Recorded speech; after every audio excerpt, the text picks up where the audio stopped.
I guess now would be a good time. I realized I didn't press the start stream, but I was just listening to the opening music, and I realized, oh, I should probably turn on the stream. Tokyo Mirage Sessions is such a, it's definitely a game. It's not the best game, but it's a fun game. If you ever get a chance to play it, definitely do so. Anyway, uh hello everyone, my name is Protagonist, you can call me Protag, and we're here. We're here. Week 4 of streaming once a week. This is a big accomplishment for me. I guess. Mainly just for the consistency aspect, but who knows? If I get used to it, we could stream more. We can do more content live instead of me recording a bunch of stuff and then painstakingly either edit it myself, which is what I'm doing right now with a video, which could be done faster if I didn't have to work. But yeah, that's being worked on. And then we just released the Voidalfar video. And then there's 2 more videos coming up in the pipeline. But I also have to start writing stuff for the new set coming out this week. Rising of the Aurora Rising. What's the set called? What are we calling this set? I wouldn't be able to see it here. No, Rising of the Aurora. Okay, I was right. Okay. I was like, damn, I really should know what it's called by now. But yeah, we are working on I'm working on writing the script and then sending that off to be edited into a video. But yes, that'll be done, which will be fun. And yeah, we'll be able to maybe do some testing next week so that I have some recordings and whatnot that I can use, since I realize I could probably just stream those. That's probably not a bad idea whatsoever. Uh, and yeah, but before we do all that, we do have things to do today. We're going to review all of the last cards coming out of Rising of the Aurora, plus this promo card that we are going to look into.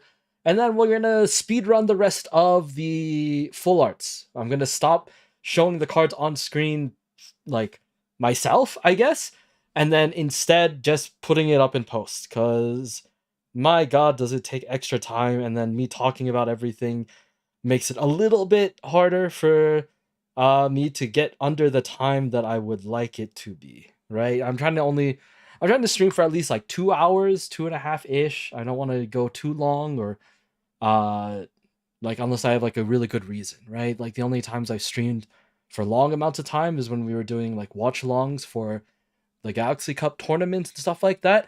I really wish that uh there were a few channels that I followed that would stream their Rush Duel tournaments.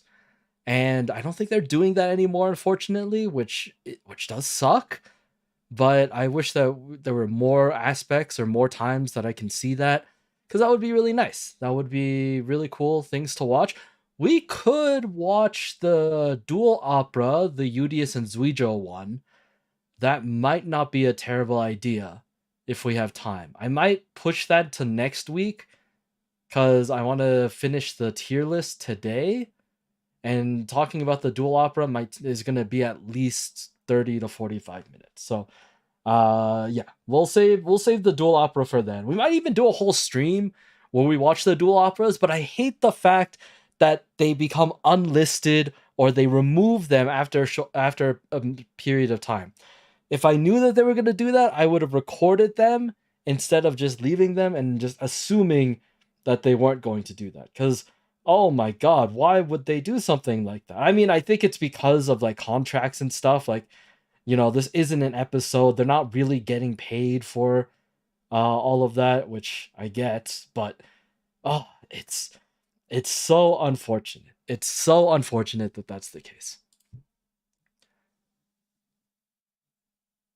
Duel Links Overrusher? No, I've given up. I was looking and we're just gonna ignore them. We're gonna pretend that Duel Links Overrushers don't exist for the time being. I might add them later, but yeah, I just didn't add them to the list. I added one, and that was enough. Sorry, but that's just not something that I can do right now. I mean, you can add it yourself later, right? Like you have the link and you can edit it. You can add whatever extra pictures and then put those in there. But yeah, I'm not gonna mess with it. That's it. It's yeah. I just couldn't get it done in time, which is fine. I think that's whatever.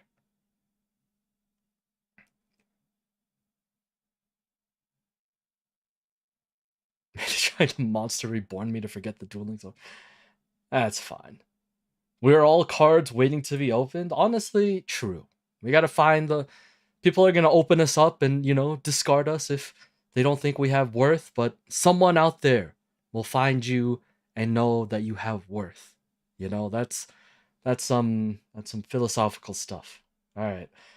Let's go into the actual card reviews, starting off with Magma Dragon. So we did talk about this. They did announce that this card was being ported into Rush, but we didn't actually know what it specifically did. Like we had a general idea, but obviously things change when you move to the Rush Duel era, or not era, format. Anyway, Magma Dragon. During the main phase, if this card was normal or special summoned, you can choose a worm monster in your grave and special summon it to your field face-up defense position. For the rest of this turn, you cannot activate the effect of the monster special summoned by this effect or the effect of Magma Dragon. That's unfortunate. That kind of sucks. I figured that they wouldn't let you activate the effect, especially when there's some now decent targets for it, especially when it comes to flipping stuff face down with like the level 9 worm, or I think it is. So I get it. I get it. That would be pretty strong. However, this could have some use in constructor worm to be able to take out any of your to be able to revive any of your fusion material. Right? That's not a terrible plan. As right, yeah. I mean, if you don't have fusion scrapgate, or maybe if you do, I mean, it would still work. It would still work regardless. But like, yeah, it's not terrible. I mean, even in Clad Dragon, I don't think this would be the worst. No, I take that back. This does kind of suck in Clad Dragon. But yeah, constructor worms can definitely find some can definitely find some use with this card. Anyway, moving on. Next up, we have the rest of the Rising Hero cards. I totally forgot that they showed the artwork for this card and then didn't actually, you know, give us what the card is. So we get to finally look at that. We did already see Rising Hero Argent F. This was, I guess, quote unquote leaked, or there was a really blurry picture of it, and like the card text was there, but it was just like, now we have a nicer picture of it. He's got a little, I say little, he's got a huge cannon, uh, firing off and doing whatever. I feel like I still want to understand why that there's like the different hero, why there's a rising hero here, but like, maybe that's too much lore. You're not a hero card, but we have Familiar Possessed Win. Now, people, OGs, old heads might know that this wasn't a fusion monster before. This especially wasn't a contact fusion monster before. Well, I guess not in the way that it would be a contact fusion, I guess. But yeah, this is now a fusion monster in Rush Duels. There were quite a few people, I guess, people who don't. I know people who don't play Rush, who were like, "Oh, this like ruins the feeling of the card." Like they anime fight it and stuff like that. And I was like, I don't think it matters that much. The original card still exists. It still gets played. There was the Fairy Tale Charmer deck that got top 8 at some regional or whatever that still uses the familiar possessed cards in all of their old school art format. Like, it's not like these cards are going to be forgotten. I think this is just an updated version for a time that, they need the card to actually do something better or like be more efficient, I guess. Magma works great for demolition. Worse, it gives a free tribute action for Cloud Dragon. Works for it works for the materials for the contact fusion. You're right, but like that's not as important. I think like the contact fusion helps you get into everything else, but there I think are just better ways to get there in my opinion than relying on a legend monster slot. Right? Like your legend monster slot should probably be used for other things than Magma Dragon. If this was just like if Magma Dragon was just a generic and not like specifically tied to a legend monster, then yeah, maybe. But because it's a legend, it feels really wasteful. Especially when you I mean, it doesn't matter if you're going to contact fuse it away, but like, you would like to use the effect if you can. It's a better legend slot for worms than the level 8 worm normal. Yeah, but like your legend slot is probably going to be Card Trooper, right? Like even in other like uh type specific decks or like most decks don't really want to use their legend slot for a type specific monster unless it's like really really good. Right? Like thinking back a while or like thinking back to like Berry Fresh, like Abyssal Soldier was kind of decent during that time, but like even then I thought Clad Dragon had a lock on worms. I mean, you're not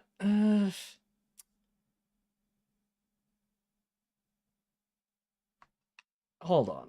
I mean, even if that's the case, right? Like you just use you draw Card Trooper and then you just use Card Trooper, right? Like not I know that not everything has okay, we're pulling it up. Hold on. Cuz you're right that they have locks, but I think my the point that I'm trying to make is that you can just use the card even before that, right? Level 9 has no lock, 8 has no lock. Uh 7 forces you to only attack with worm monsters, which doesn't matter. The level 4 doesn't. The you don't the other level 4 doesn't. The other level 4 doesn't. The level 1 doesn't. Can be treated. No, you can only change one note to the no. The only one that like specifically has like some sort of luck is the level 7, right? But like everything else is I from what I'm reading is just fine. Excavate, yada yada. Level 9. Special summon, then if you special summon, it gains 800 attack and piercing. Plus the other deck. Yeah, if there was like more than one lock that forced you that you can't use the effect of non-worms, then that would be a problem. But I didn't think any of them had that effect. Like, yeah, if it locks you into attacking, then whatever, right? Literally, Card Trooper is there to be used, and then that's it. You're not saving Card Trooper to attack with it. Right? So I don't think it's that big of a problem. But like, yeah, even then, I'm not sure that there would be a problem if you just hold Card Trooper if you draw it on something else. Yeah, no, I don't think there's an issue here. Anyway, uh what does Win do for us? You cannot use this card as materials or fusion summon of familiar possessed Win, which is fine. This the attacks of your Win monsters pierce. This is actually pretty good. I'm not gonna lie, like most I think a lot of the wind decks now actually run Win, right? Like this could be really good for this could be really really good for harpies, right? Like now that harpies are kind of running out of I'd say running out, but like they're trying to find other ways to hit really hard really quickly. And I think this is not a bad addition to the deck.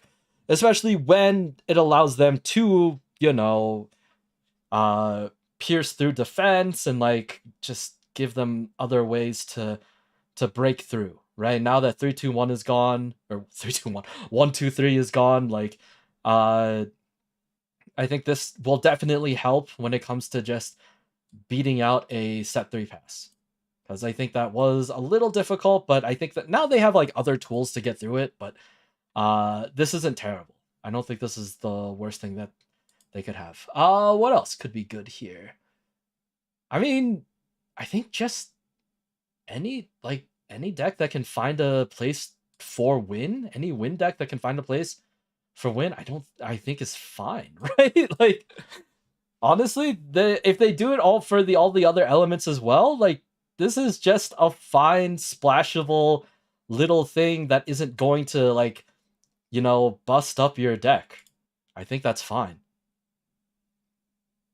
What I wonder is when they will give us the light and dark charmers. That is true. I'm wondering when they're going to do that, because they have to at this point, right? They're going to give us the 4 charmers, the first 4, which is fine, whatever. But like, the other 2 exist, and I think they want to at least, I don't know if they're going to release 1 contact fusion every new main set, in which case they're probably going to wait until they're done releasing those, and then they're going to be like, oh, okay, yeah, let's now release light and dark. Because definitely light and dark are like the strongest attributes, or the attributes that have like the most amount of like monsters, I think, or at least that's true in advanced format. That might not be true in rush duels. I haven't really counted every single card to be able to make that statement, but I'm sure they'll have to do it at some point, and they'll have their own cards, their own set of supports and stuff like that. But we'll have to see. This looks much more consistent with the Charmers art than some of the old arts that I thought. Yeah, like, this art matches with what the Charmers look like now in Rush Duels, which I think is fine. I don't think reverting back to the old art would make any sense, especially when they already, changed the art for the new stuff.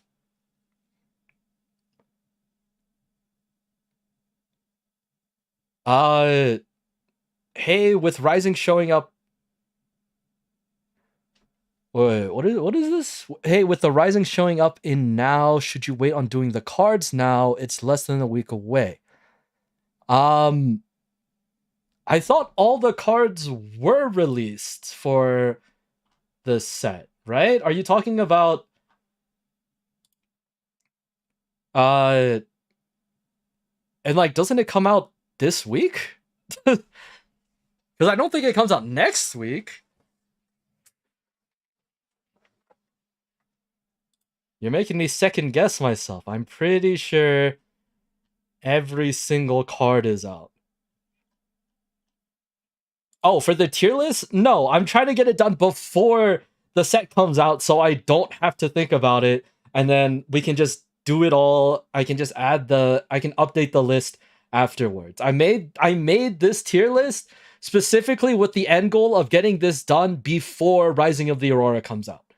Like, the goal was to get this all done before the new cards come out, so I wouldn't have to update them, like, in between. And then we can do this again, like, a couple of sets later, so that, it's just something that we could come back to. It's not something that I want to, like, maybe we do this every set, but just, like, not right away, like, sometime in between this set and the next set or whatever. But, like, yeah, the original goal of this was just to be done with it before Rising of the Aurora comes out.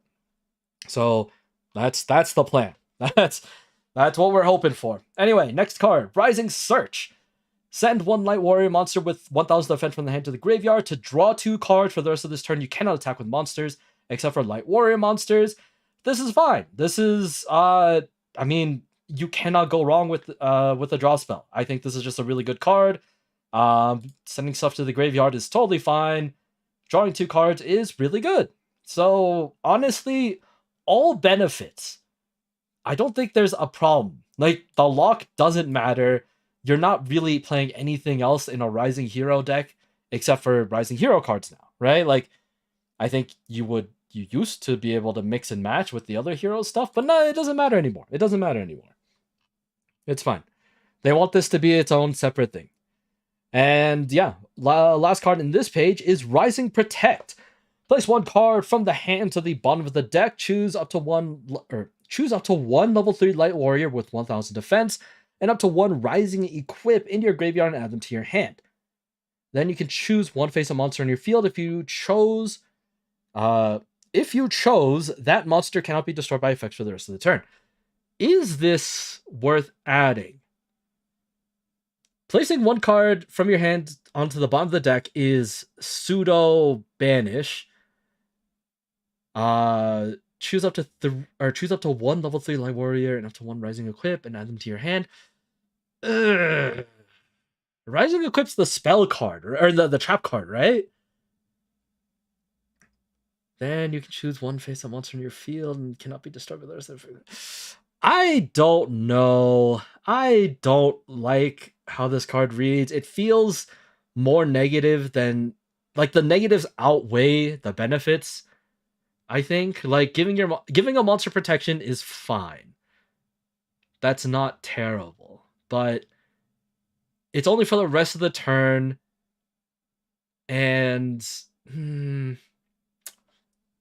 I don't know. Protection always just seems weak nowadays. I don't think it's that big of a deal. Trap, and I think, oh yeah, that's right. I think there's like one card that does it. But I don't like this card. I think this card is just too weird. It feels like a card that should be a trap card, and that's never good. A card shouldn't read a card that isn't a trap card shouldn't read as a trap card. And if it does, that means it's probably not that good.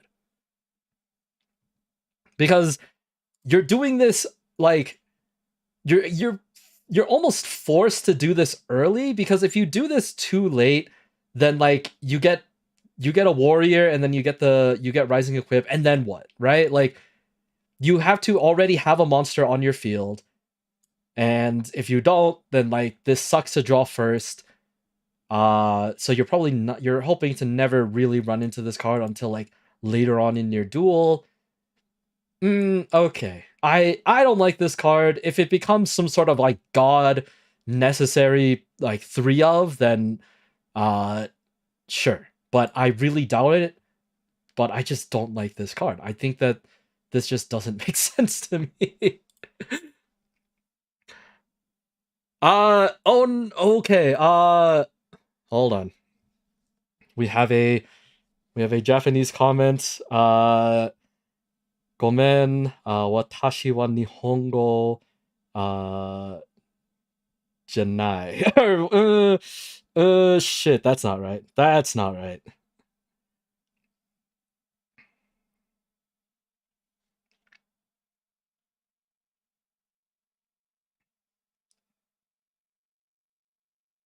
All I know is the last part is star, Hoshi, and is it this is not Kira, is it?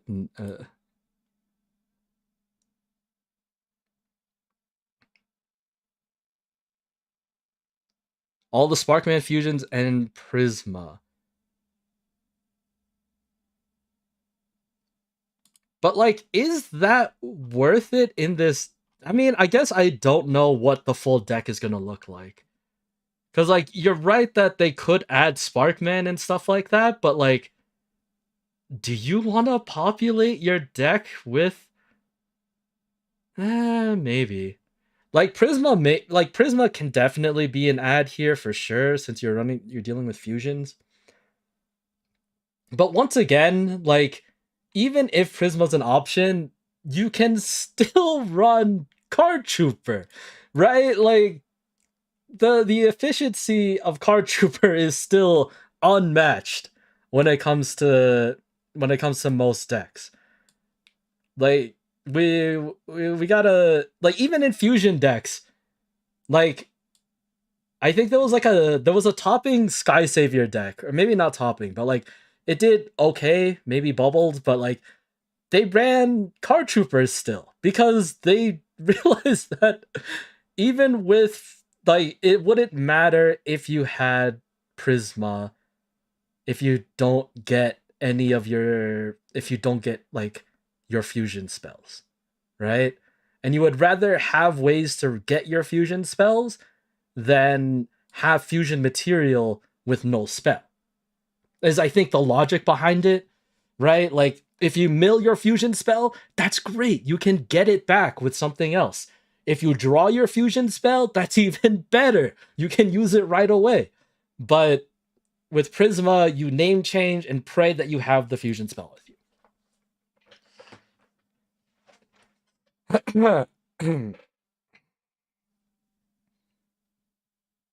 Yeah, it looks like I'm just I'm gonna have to make these decks and see how they go and see how they play. Because I don't know if running Sparkman and Prisma is correct, quote unquote correct.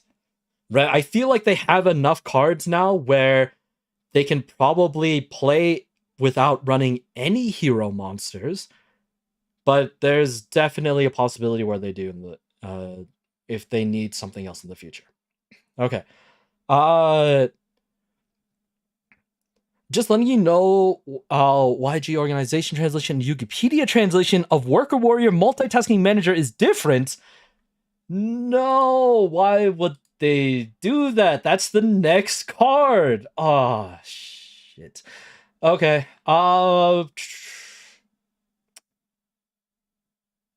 That's fun. Why would they do that? I I'll be real. I thought they were the same people. I thought the same people were running both. So the fact that their translations are different means that they're not? Or does that mean that it's that one of them is more right than the other? Worker, warrior. Oh, I can't spell. Fine, whatever. Worker, warrior. They should have the new monster, right? No? Do they not? There it is. Multitasking manager. Oh, it's so bright. Okay. Uh. All right. Well, let's see what the difference is. We'll start with. Oh god, I'm gonna flashbang you guys twice. Shit. My bad. Worker Warrior, Multitasking Manager, pay 1,200 and send the top 3 cards of your deck to the graveyard. Okay. Shovel this card in your field into the owner's deck. Oh, it's a level 4. Okay, that's not the worst thing. If there's a face-up monster on your field whose original name is Worker Warrior Center Chairman, then you can draw a card. 1,200 to mill 3, draw 1. And lose a body. Is that worth it? How much do you have to pay to, or how much life points do you have to pay to mill 5? What's that one spell that lets you mill 5? Is it 1,000 life points to mill 5? From the chameleon spell? Right? And this is 1,200 to mill 3, draw 1. To draw a card, you would have to, it would be basically like Grace? No, it would be okay. And then you lose the monster anyway, so that, and it doesn't even go to the graveyard. It goes back to your deck. Is this worth it? Is this actually like, why would you do this? Like, you can do other stuff. You can do other things. Sure. All right. What is the difference? Place this card from your field onto the top of your owner's deck. Shit, yeah, that is different. This is different. This makes it slightly better. This makes this slightly better. Sure. Yeah, everything else is the same, but literally, this does make it better. Which one is right? Which one is correct here? Because that's you have the chance to draw this again and then use it again right away to mill more cards. You get the guaranteed chance of getting this card again next turn. Which, I mean, okay, that's not like great because then you'd be spending another 1200. But like, it'd be good to see this card again for either tribute material, to use the effect, or to do something else. I don't remember how Worker Warrior plays, I'll be quite honest. So, yeah. Start at the beginning is 500 to mill 2. And then, yeah, this 1200 is such a weird number to use here. 1000, yeah, that's okay. But like, yeah, then it comes to the question of like, how many life points are you willing to spend to be able to do all the things that it's asking you to do? By losing 1200 life points, you get to mill 3, and then I guess maybe put this back on the top of your deck. And then if you have only Worker Warrior Sinister Chairman on your field, which is the fusion monster, holy shit, okay. Which also causes you to pay more life points. Oh my god, I forgot that this is basically all this deck does is make you pay for shit because it's supposed to be a representation of a black company, right? You slave away and you waste your life in order to get negligent effects. Is that the reason? Oh my god, is that the reason why the life point cost is so much? Because you put more effort in than you're actually getting out of it? Is that the entire metaphor of this deck? Is that what we're working with here? Oh my god, we figured it out. We figured it out. That's it. That's the reason. That's why we're paying 1200 life points. They could have made this cheaper, but then it wouldn't fit with the rest of the theme of this deck. They have fusions? Oh yeah, they have fusions. This is not, yeah, this part is, they have the fusion. They have just this guy, and I mean, what, you pay 600, it gains attack for the number of machine monsters in your grave times 200, which is great, but then this card doesn't synergize with that shit because you don't put this card back. And then you have to pray that these 3 cards that you mill are also machines, which is more likely than not, but you could be milling your trap cards, which and then you can get back later, but still, you're not fully optimizing the effect for your monsters for this effect. And then you can place a Salary Slash or a Battle Demotion from your grave to the bottom of your deck. You don't even get to draw the card. You don't even get to recycle the card into your hand. You have to put either of those cards back to the bottom of your deck and then draw a card. So like, attack gain, great. You're starting with 2800 attack. That's not terrible. You're at least guaranteed 400 because you put 2 monsters in your, or 2 machines in your grave, right? And then that's God, I don't know why they added stuff to this deck. I really don't know why they added a card for this deck. Unless they're gonna make more stuff and they're like teasing it. But that's just unfortunate. I don't know what else to say. Good lord. Crazy how their in-theme spell for healing Nutrient Z is worse than Red Machine. This is also true. But also, Nutrient Z, all the Duel Links bots use Nutrient Z. And I'm like, okay, sure. And like, isn't Nutrient Z like, I might be wrong. Isn't it like an SR craft in Duel Links or some shit? I don't. It's like not worth it to craft at all.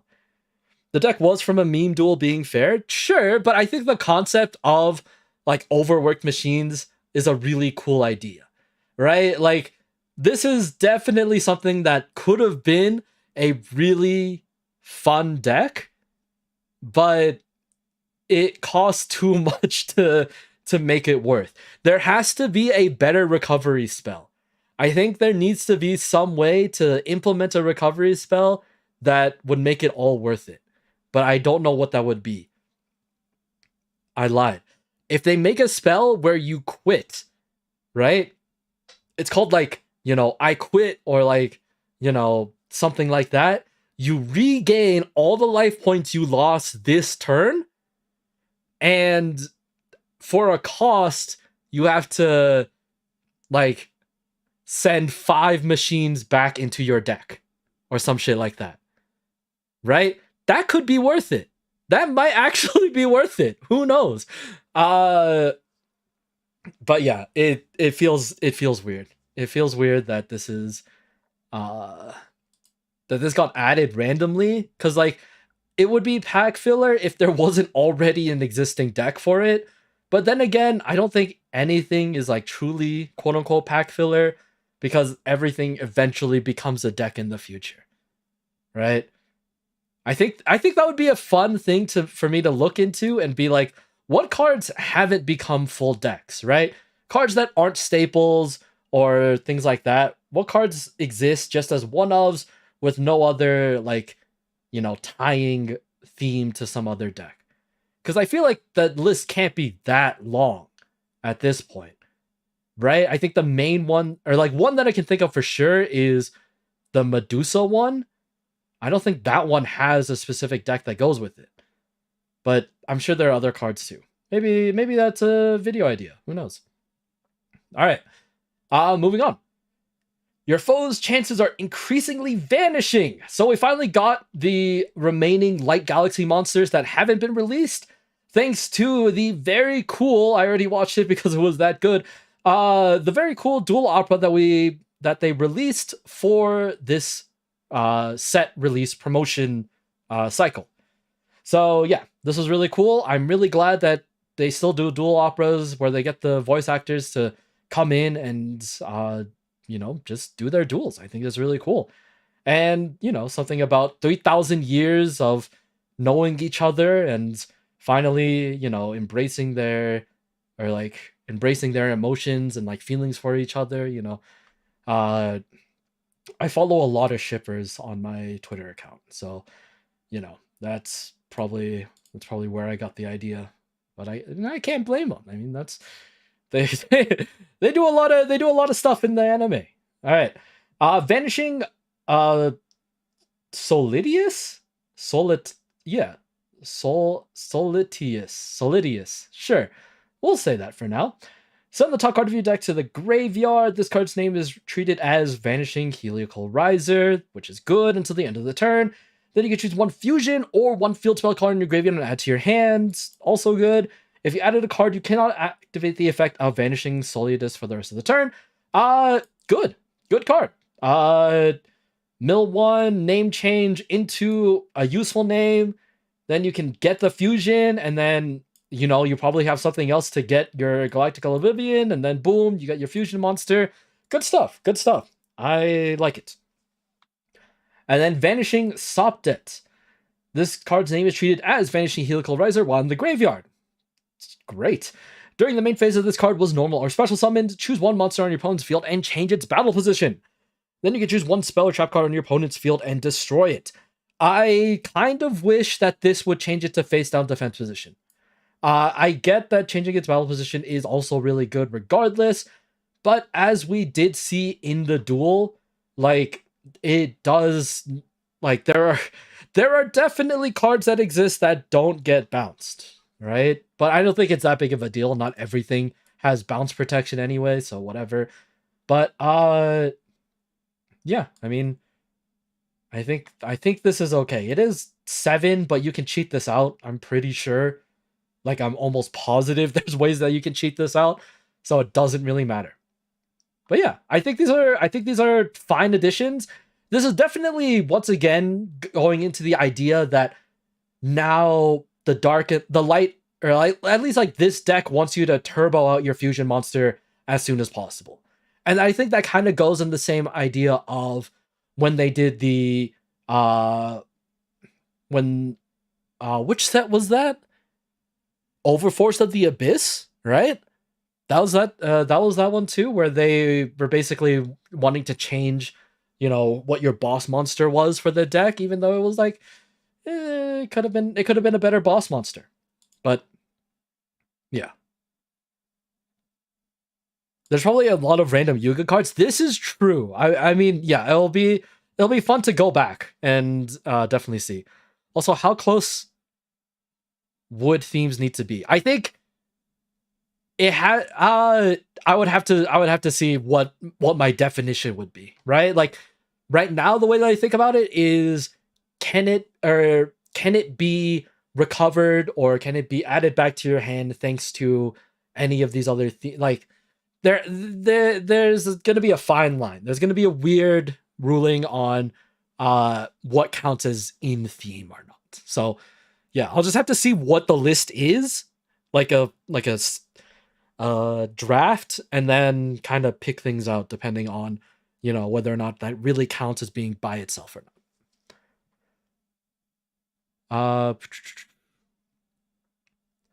Oh, there's a lot that I missed before. Up to 6 activation from base 8,000, so mil 18. That would be gross. Why is the Kaizo when he is a visitor friends with 60? Yeah, 6660. Oh my god, that's right. That was the thing here. They got all the old people to do shit. That's right. Worker Warrior could be in Union Base. This is true. We don't know what's going to be in Union Base. Like, we have, like, a general idea. Like, they told us. They told us, like, some of the stuff. But obviously, that never means they tell you all of the stuff that's in Union Base. So, I just want to see if unions are real. Like, are they going to print the word union in under the thing? They're going to say /union? Or is it going to be another flip thing where it's like, this card can be placed in the spell and trap zone or whatever? Like, I don't know. There's a reborn for Riser Oblivion on the set. Yeah, exactly. So like there's definitely so many ways to turbo out your fusion monster. I don't think there's going to be an issue in doing any of that. The only problem is whether or not it's actually going to be good. That's the thing. It looks cool. Thematically, it's fun. However, the boss monster bounces everything, and then you can only attack with that monster. Which isn't terrible, obviously, if you add equips or do other stuff to buff its attack, and maybe there's some chance that you can deal deal even more damage, but we'll have to see. All right. Finally, we have the last card, Masig Angler. We finally got the catfisher. I really I really wish they would call it catfisher, but that I feel like has too many negative connotations to be allowed. So Masig Angler it is. Nyangler. They should just keep Nyangler. That's good. Nyangler. Yeah. This is better, I think. This is just better. I get you doing the like purr, but yeah, Nyangler, come on, it's a cat. It's a Japanese card. It's from Japan. We gotta lean into you gotta, if people can say cupsy, like yummy cupsy way, or what cupsy yummy or whatever, cupsy wupsy, we can say Nyangler. We can do it. That's not the worst. Anyway, during the turn that this card is normal summoned, it's a level 4, which is fine. Send the top 2 cards of either deck to the graveyard. Then you can choose one level 6 or lower monster in your opponent's graveyard and special summon it to your field at face-up defense position. If this turn is the first turn of the player going second, you can choose a level 7 or higher monster in your graveyard or in your opponent's graveyard instead. Crazy. Is this good to be main decked? I don't know. Side deck? For sure, right? Like, you run this in a mirror? Holy shit, you could like easily get whatever the hell you want. Like, you could get the chance of getting activating like low-level monsters effects that would work for your own deck right away. Oh my god, that may actually be really good. But I mean, this definitely benefits the player going second a lot more. So I mean, this is definitely something you just side in going second, or like, yeah, you just side this in if you're going second, right? Like, you get a higher chance of getting something good.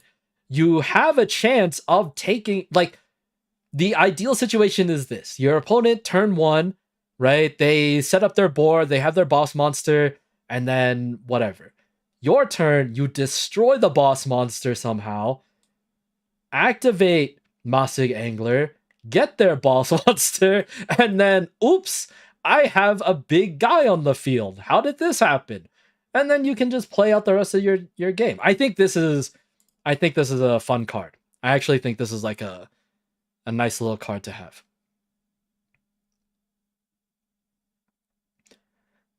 Udius and Zuijo kind of switch motifs for boss monsters. Eternium is like Eternal Galactical Oblivion. Rising Oblivion is like Gigantomachia, and that's something I haven't seen a lot for Protagonist. Yeah, I'm thinking, yeah.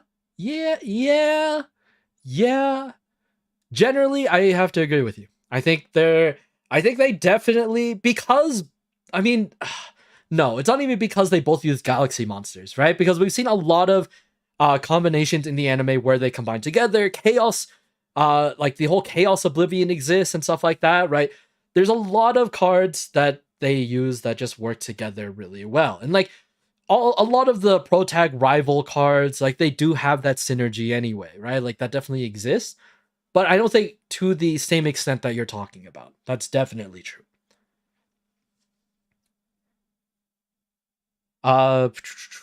Should try to add Meow somewhere, like Neanderstar, Meowdestar. Yeah. Yeah, maybe. I don't know. Meowdestar, I still think Neanderstar was fine, but Meowdestar was, I guess, because it had to be localized, and, you know, their Meow and Nian are technically the same thing, just in different countries. So, yeah. Meowsig Angler, maybe? I don't know. It'll be a while unless Duel Links decides to put this in, and I don't know if they're ever going to put this in. Also, this is a fish. I don't think she's a fish. She fishes, but I wouldn't call her a fish. This is not a fish. And I know, you know, don't come at me. I know that not everything has to look like the thing that they're supposed to represent, but like this feels a little more than the usual, right? Like, you're not a fish.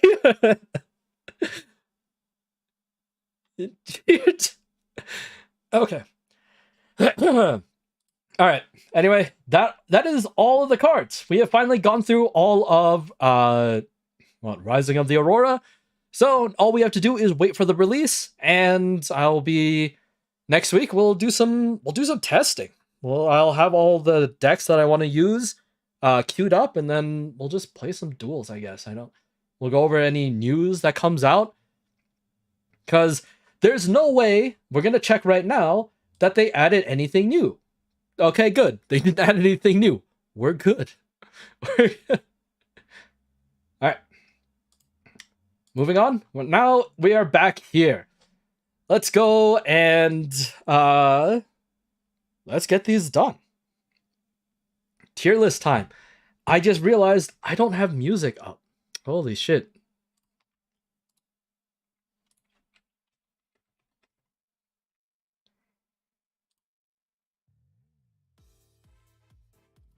All right. Music up. We're good to go. Let's jump right into it.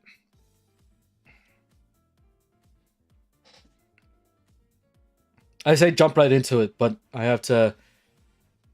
All right. Fadranir. How do I feel about Fadranir? I think the alt art looks amazing. The normal art already looks good too. I think these are both A's. I really can't give them... I don't know if they're like S tier or not, but A's I think is definitely fun. We'll put the alt art up there. I think I like that one better. Fate of the World. Fate of the World, I'm gonna give a B. This is a really good card. I really... Actually, no. Fate of the World has to go to It's Just the Wings, because it is just the dragon wings. Like, yes, we have, what is that, Legend Thief or whatever, the rabbit guy. He's technically out of frame, or in the Overrush Overrush rare like space, but most of it is the dragon wings. Again, it's almost like they really want us to do they just really like dragon wings, but I can't blame them. I still don't get why Gakuto and I guess Manabu and the Nano Hoshis all their characters needed his name to be localized. I don't know what their reasoning is. I will never like pretend to know why localization does the way that they do. I know a few people who do localize for like fan stuff, or like I know a person who knows a person that does official localization stuff, but that's not something that I have ever asked and had the opportunity to ask. If there is an opportunity, I'd love to know, but there could be just like basic the company doesn't want it, or something like that. Because I'm sure most people, especially nowadays, they don't want their localizations to get scrutiny because they change the name too much, right? Like, if we look at Ace Attorney Investigations, the one with Miles Edgeworth, that had a really good fan translation because the game never came out officially until like a couple of years ago. And when it did, the names obviously were not very different, but pretty different from what the fan translations were. And for the most part, the fan translations were widely accepted as quote unquote official. So when they got changed, a lot of people weren't like happy with it, but like now we know the official name, so it's fine. And it's not that big of a deal, but I feel like there were just a lot of people who were used to, those fan translated names and thought that, they were good because it matched the Ace Attorney style of naming things. Like, they're all just, I guess, is it portmanteaus or like, things that basically sound like the thing that they did, right? And so that was never like the issue. But the translations, the official localization kind of did the same, or did it in the same way, but it was just a little different. And that's gonna upset some people. That is just unfortunately how it has to go sometimes.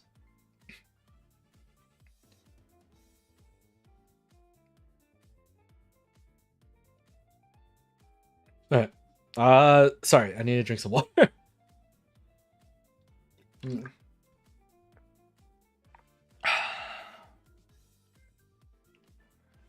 Ooh.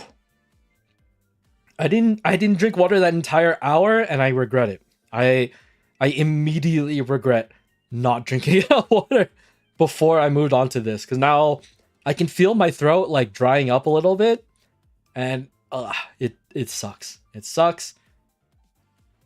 It is not something that I wish to my greatest enemies.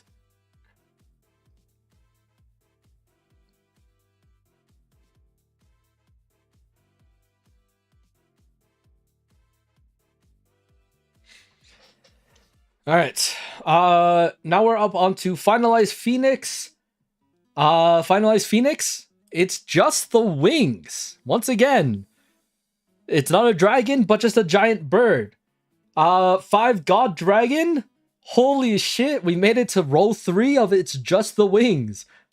Once again, although the art does look really good, everything gets circumvented when it becomes just the wings. Fleeting Delirium Sylvix. This is actually really good. Like, I like the art style a lot. Like, the Delirium cards, I feel like are just really good overall. I like the concept a lot. I like the, like the turning, like the people that used to be human turning into the insects, and like, it's a little dark, don't get me wrong, but once again, it's a cool deck. I'm glad that it had its time to shine. Berry Fresh Berry Happiness Harvest. I want to give it I think high B, low A. We're actually hitting quite a few A's, which is surprising, but I think a lot of the quote unquote modern Overrush rares, I think, just do a pretty pretty damn good job of making use of the Overrush rare space. Right, now we're on to a full Materion, Ashura Star. That's also really good. Right, they utilize the space a lot. The sword coming out, oh my god, the angles, it looks really good. And then full Materion Vitra Star, once again, really cool. Giant fire in my laser type deal. Like, these are all really good arts. Like, I really can't complain about that. Gotta put the image up on the screen. If I do, it's gonna take me a long time. It's gonna take me such a long time. Okay, we're gonna for ones that I need to be more specific on. Sure, I'll do it. But a lot of these I feel like I don't need to. Like Fusion to C. I mean, what else are you really gonna do in theory? But like, it's plain. You're both here. No, you're like the lowest of the low. I literally made this tier list just so that I can put specifically Gaia the Dragon Champion at D. To be real, I want to make another one where it's just F for, or no, G. We're gonna skip E and F to make Gaia the Dragon Champion. Oh wait, I did that wrong. Oh, I did that wrong. Oh, I did that wrong. This is... Hold on. Okay.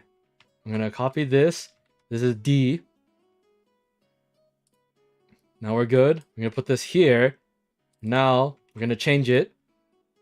We're gonna close that. We're gonna put it here. Okay, boom. There you go.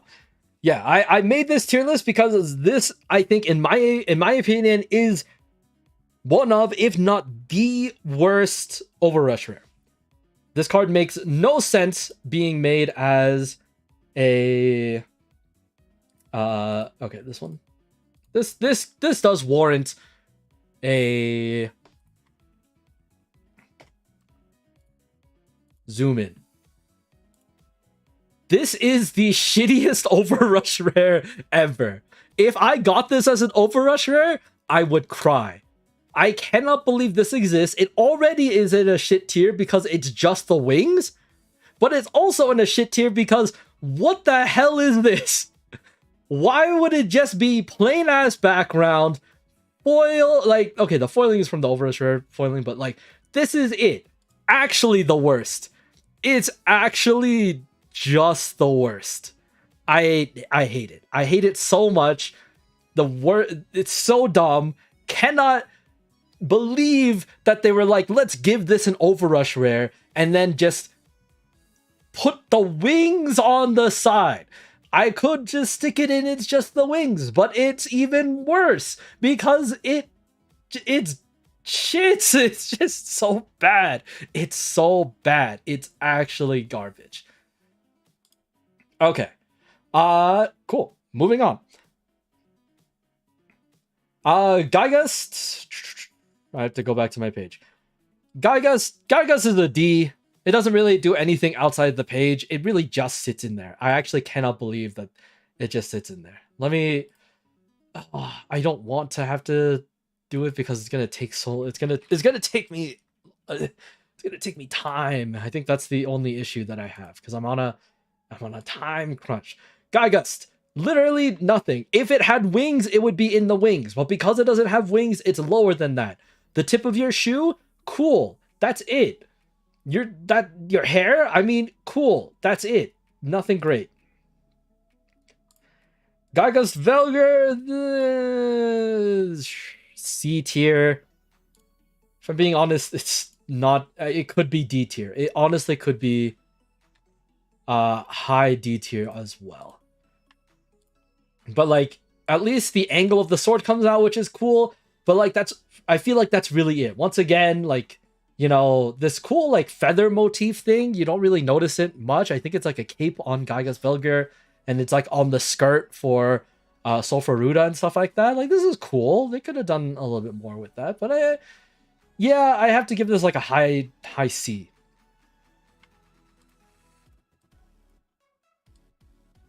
Oh, this song is going a little crazy in my head. All right. Uh Next up is Galacticara Eve. Galacticara Eve, I have to give a D2 because even though they do utilize the space, the only issue is that the space is being used by let's pull it up. The space is only being used by light rings or light rays or whatever, right? Like you got a little flash of this and this, whatever, but like it's just the light rays. You're not really adding anything like that. Like it's cool that the card itself utilizes a lot of the same principles of design that, you know, the Galactical Oblivion uses, right? Even though it's, you know, technically more humanoid than the more dragon-like Galactical Oblivion cards. However, that's not enough to save it. Using your Overrush Rare space for light, the light rays, while it doesn't add anything because they already exist, is a little lazy in my opinion. All right. Next up is Galactica Chaos Oblivion. Let me just go to... I was typing it in, but I can pretty much... because they're in the order that I uploaded them. So at this point, they should just show up all together. So let me just find it real quick. Okay, there it is. Okay, Galactica Chaos Oblivion. This is pretty good. It is it is just the wings. But the art does look good. So it has to be high. It has to be high up on It's Just the Wings. But it is just the wings. So I cannot give it anything outside of this range. It's actually really unfortunate because I feel like it's like a little bit better in my opinion, but holy shit, it's just the wings. It's just the wings. I made the tier for a reason. I can't deny the tier, right? Like it exists, so I have to use it. And okay, that doesn't mean that it can be the only thing, but like, you know, it's unfortunate. Galactica Lost Oblivion. God, really? Like, shit. Shit, that is just the wings. That is just the wings. Nothing has changed. Galactica Oblivion. Oh, okay. So you were mentioning how Galactica Oblivion has competition. You're right. You're right that this is also kind of bad, but I give it some leeway because of the fact that at least it has a different background. The background looks a little different. It's not just one color. You know, this is technically a boss monster, if you really want to call it that in today's Rush Duel, meta or place. It was really good. It's still useful even now. And yeah, I mean, it has to go here, but I'm not too angry about it. It's not terrible. It's still low tier, but it's not terrible.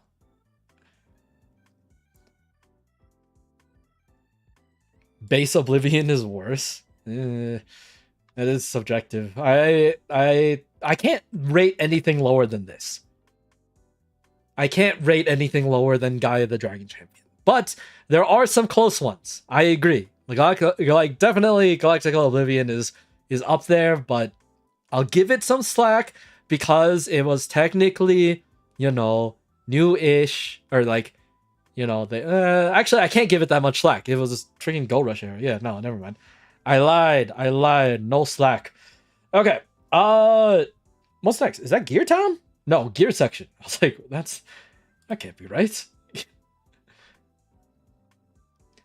Oh, I have to scroll every time now? This kind of sucks. Gear Section. Gear Section is not bad. I like the fact that, there's only so much that you can do with just like showing off a town, right? And overall, I think this is fine. I think this is like high C, in my opinion, because all it is adding to the setting, right? It's a field spell. That's what it does. So it's high C, low B.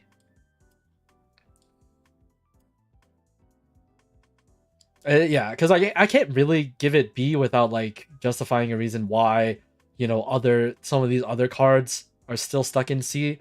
We'll have to see after that. Geas X Geas or Geas Geas if you're a Hunter x Hunter fan. Uh hmm.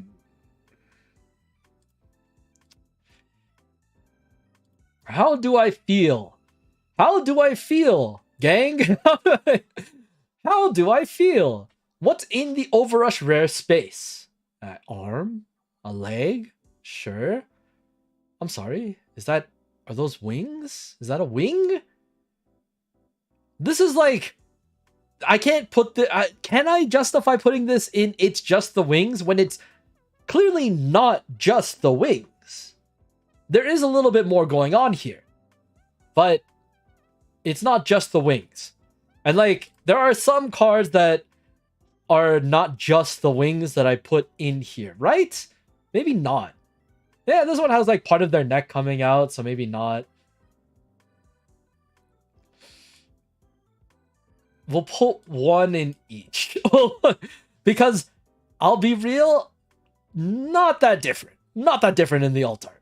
Not that different. There's...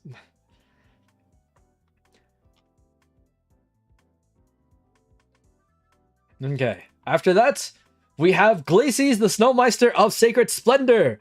Thank God this isn't just the wings, because this is probably one of my favorite Overrush rares. This is such a really pretty card. I really like this card a lot. I mean, the effect is a little bit iffy, and it's a level 8 with 2500 attack. That's kind of shitty. And you have to send 6 other cards from your hand or field to the graveyard. That's a lot. That's a lot of cards. However, I really like the theme, and I really thankfully it did get some support, right? Ice exists now, and so I want to see more of this. I want to see more of this card. I want to see what a full theme would look like. Like, I feel like the boss is a little outdated, but maybe you can utilize this idea of sending 6 other cards, right? I talked about this in my video. I talked about this in my prediction / wish list video of like, you know, if this were to become a full theme, I'd love to see them lean in on finding ways to send or to have sending 6 other cards from your hand or field to the graveyard not seem like such a big waste of resource, right? Either ways to draw a bunch of cards, put a bunch of stuff on your field and stuff like that, and then use it all to give the effect. But alas, who knows? Anyway, Glacies is I'm not like I don't know if this is like a little biased. This is an A. I don't know if I can give this S, but this is definitely like up there for the A tier. I like it. I like it a lot. Graceful Charity. I do feel bad that this exists because I have a unfortunate tier for this card. Cause it's just the wings. It has the halo. Okay, it has a halo, so that's good. However, it's such a good Overrusher, but it is just the wings. I have to give an exception. Because one, it breaks the rule kind of because it has a halo in the spot, which I think, you know, is fine. But like, the artwork is so good. I love the way that they changed Graceful Charity to have it front facing, to show the 3 cards that you get and stuff like that. I love it. It's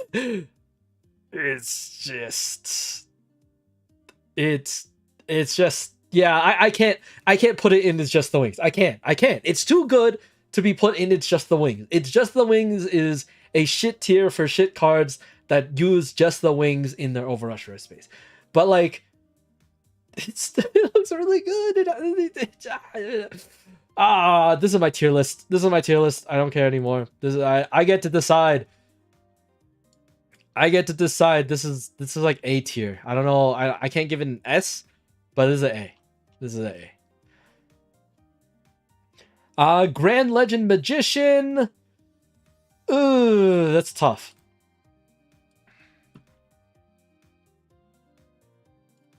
Let me pull it up.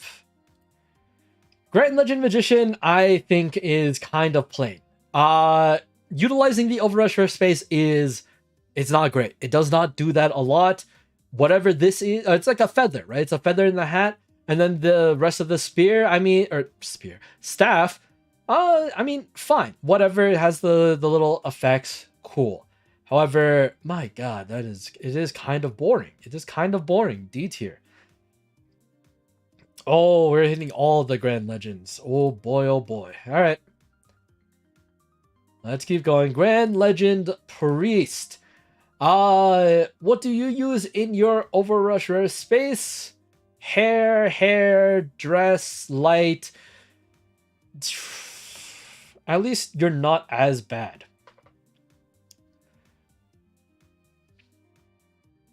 Yeah, I have to give this D tier. Are all the Grand Legend shits? That can't be true. Grand Legend Saber, you can't also be shit. Fuck me, what the? Okay.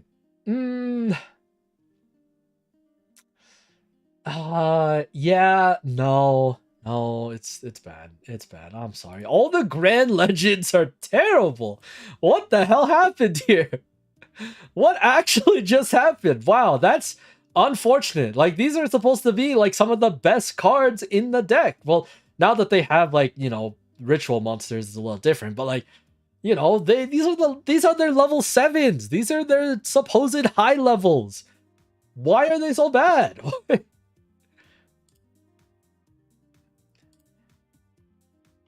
right. After that, we have Great Moth. You know what I'm gonna say here? I have nothing else to say about Great Moth.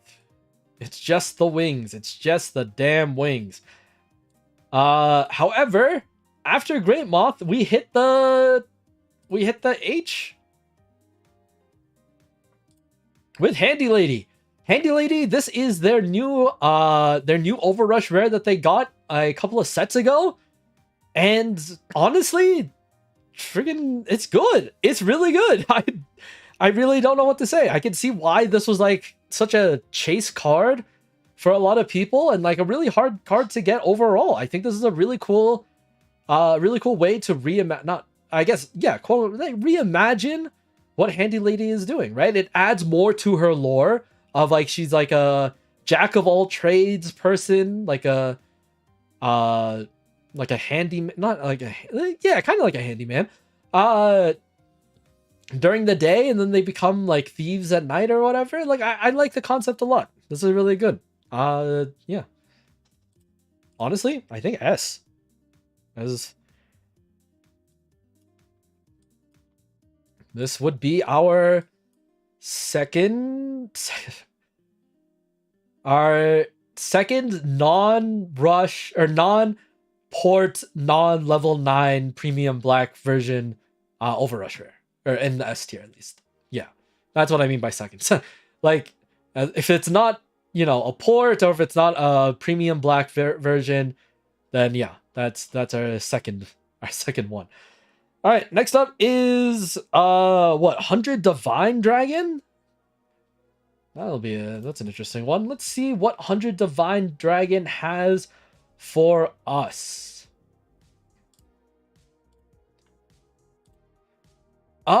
Would you look at that?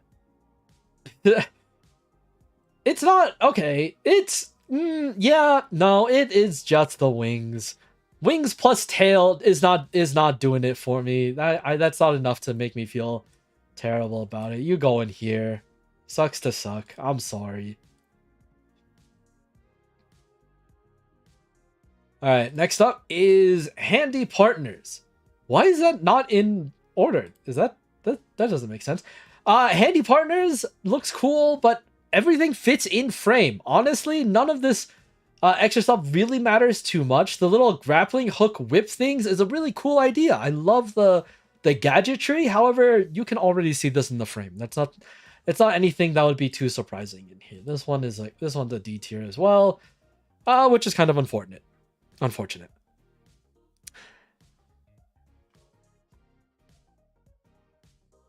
I love mothers. Yup, okay. Lasers. There are lasers. The Materion. Did I give the Materion something less? I thought I gave Materion... I thought the Materions were good. I thought both the Materions were good. Or at least both of these. These are the only two Materions that I looked at least today. I gave him A's. I thought they were really good designs. Oh, but you're talking about how Vitrastar is wings plus laser. This is my tier list. It's a laser. It comes out. It comes out. At least it, I should abide by my rules. I should only break the rule once, or else I'm gonna set precedents. Fine, Vitrastar goes down. Vitrastar goes down 1. All the way to it's just the wings. But I ain't doing that for Ashura Star. Ashura Star at least looks better. Alright. Next up after that is good old Harpy Lady 1, 2, 3. Where is... Oh, there. I was like... I just saw it. Harpy Lady 1, 2, and 3. Do I count the arms as wings because they're technically wings? Is that what we're doing here? Yes. Yes, that's exactly what we're doing. You get banned in the game and your artwork is kind of boring. I'm sorry. Even your full art looks kind of boring if I'm being honest. So they're running out of Harpy designs. The glass is already broken.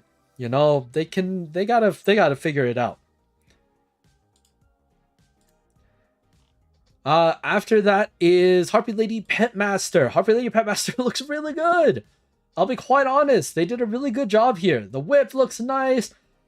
I pretty sure this is the body. I'm almost positive this is the body and not wings. And like you get the head covers up. Like this is just really good. I think this is just really good art overall. This is A tier.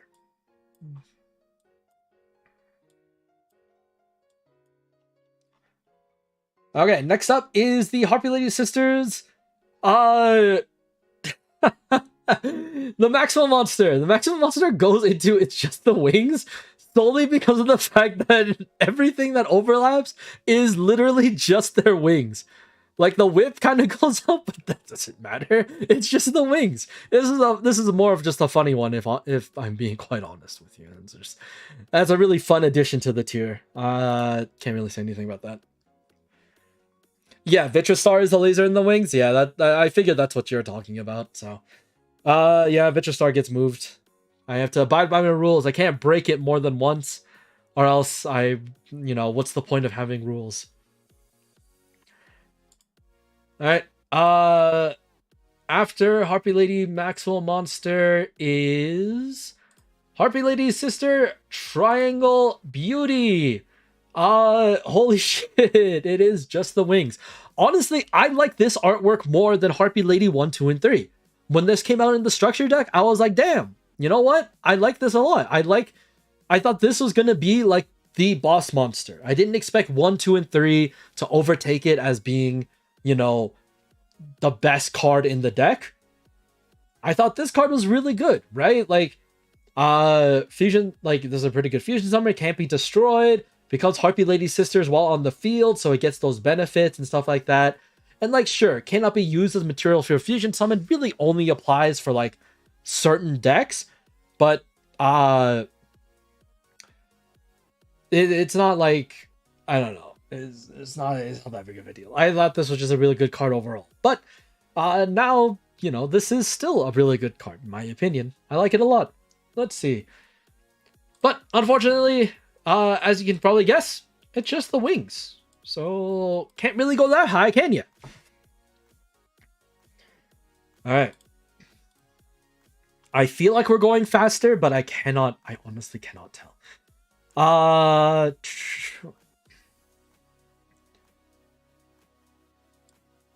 Cool. Next up is Hybrid Drive Screwdriver.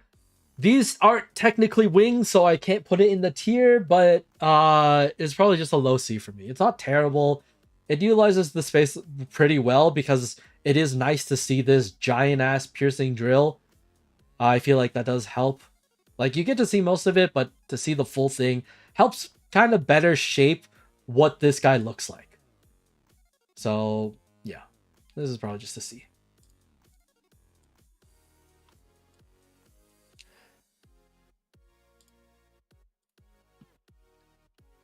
Alright, after that, it is Hyper Strike Dragon, Dragon Star F.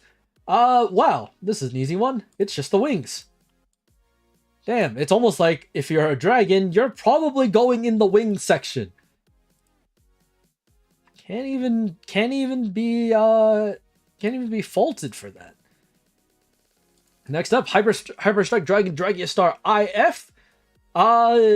A little bit more than the wings. I'll give it that. It comes out a lot more, which gives it a bigger feeling. Honestly, I think this is not just the wings, right? Like, clearly it's not just the wings, and I feel like even if it's just the arms and stuff like that, you know, it feels a lot bigger than the other Hyper Strike Dragon Star, if I'm being quite honest. I feel like they learned their lesson of how they should try and frame these guys to make them feel a lot stronger than they are.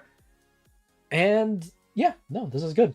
It's not the best, don't get me wrong, but it's a C tier. It's a C tier.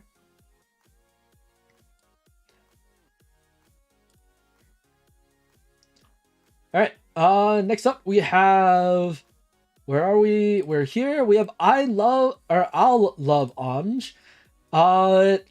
Not bad. These are wings. These are wings, though. So unfortunately, I do have to give her it's just the wings, because this is just her wings. She is an angel. She has wings, and this is what we're seeing. So unfortunately, that is where she's gonna have to go. But side note, it's cool that the bunny became its own card, even though everything becomes a rush to a card at some point. Everything. Right? You point at something, you're like, this could be a card, and then lo and behold, it becomes a card. Fun how that works.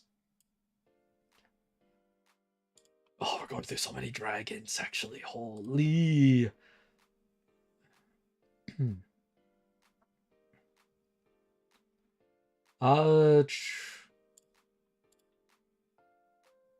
Next up is Illusion Strike Dragon Miragius. Holy shit, you kinda suck. The concept is cool, but once again, it's just the wings. I cannot believe we put so many cards in It's Just the Wings already. Like, we're already at 3, and I made this tier last week, and we have more cards in It's Just the Wings than literal D tier. What are we doing? What's going on? Okay.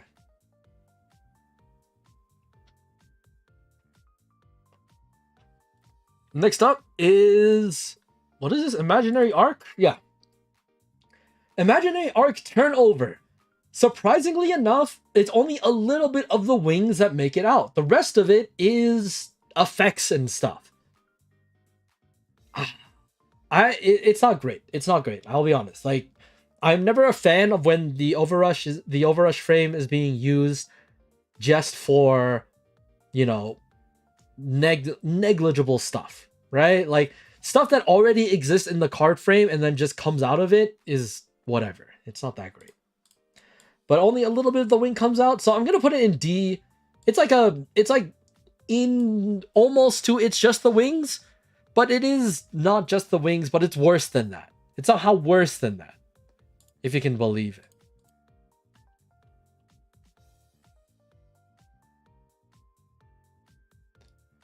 All right. Next up, Imaginary Leading Actor. This one's really good. It's not the best, but I like the concept of like the juggling and being able to see more of the balls. I feel like it's utilizing the space a lot more, seeing the hat, the rest of this baton thing. It fills out the space a lot better than I thought it would. I guess. But like it's one of the newer cards, so that's probably the reason why. 4-row of just the wings. We're getting there. I wish Hyperdrive was a better deck. I do too. I think the concept of Hyperdrive is really cool.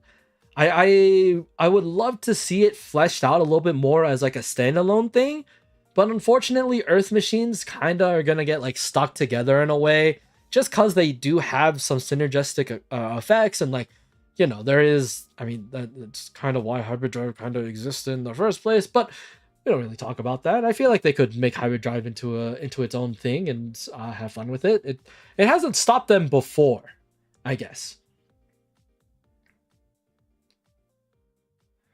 For turn back, I feel like the effects of the fusion, which has an effect on the turn. Yeah. Tomabot does what they do better somehow. Tomabot's gotten a lot of love. Tomabot actually has gotten a lot of stuff. It's not a great deck, but it managed to separate itself from all the stuff that like from all the other decks, which is really cool. I really like that they did that. So, yeah, exactly. They have a chance to do it again. They can do it. I believe in them. They just have to, you know, put in that effort. Who knows? All right. Imaginary actor, I'm putting you in like high B.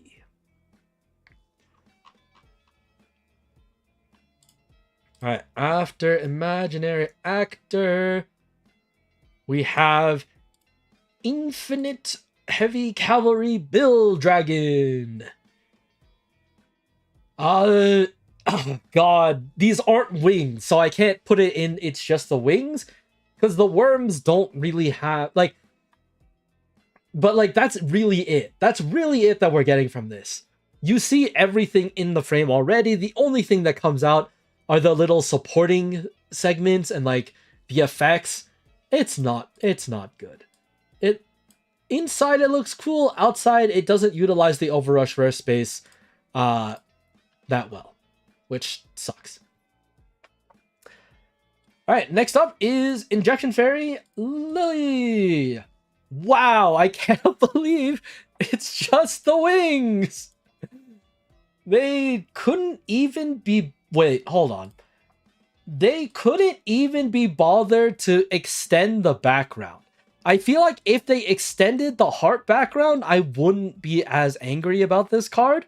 But like, because they didn't and they just left it in the main thing and just literally extended the wings, yeah. So shit. 4 rows! We've hit 4 rows. This is like critical mass of just wings. This is incredible. This is absolutely incredible. That's rough. That's rough, buddy. All right, moving on. Where are we? Intentional draw. There it is. Not terrible. I have the Overrush rare version of this card. It does look cool, but then, you know, on the glance, like, you know, it does a lot of the things that I don't like about the more plain Overrush rares, especially for this being a somewhat newer card, right? I love the idea that they use the level 4 vanillas for this. It's really cool, but yeah, it's like Overrush rare wise, which what we're rating on, it's not that great. It's not that great. Next up after that is Invitation to a Delirious Dream. Oh god, it's just the wings. I thought I would have more to say about this card, but holy shit, it's also just the wings. This is actually, I mean, I'm glad this makes everything a little bit easier for me, because then I don't have to, you know, talk about the card too much, but holy shit, we've added like a whole nother row of it's just the wings. That's a little bit of an issue, right? Actually, this one I have to show this way, yeah. Next up is Jest of the Cosmos Princess. And the reason that I have to show it this way is because there's 2 different versions. And I want to talk about each of them separately.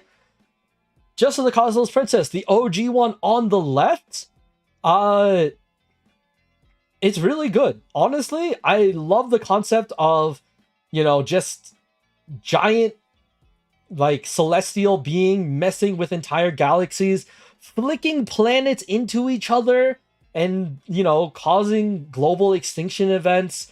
While not great, is really cool. They utilize the space decently well. These aren't wings, these are just the hair, so it's not just the wings. And yeah, then they got an alt art in the 5th anniversary edition, or the 5th anniversary pack, where oh god, where we kind of see something a little bit different. Instead of just playfully, flicking planets around, we're instead causing planets to crash into each other to create a planetary ice cream sundae tower thing. A la, that one Mario Party mini game. Yeah, I mean, both of these I think are really good at what they're doing. They're both unique enough where it showcases a lot of identity for the Cosmos Princess, right? However, I like the original one more in terms of overrush usage.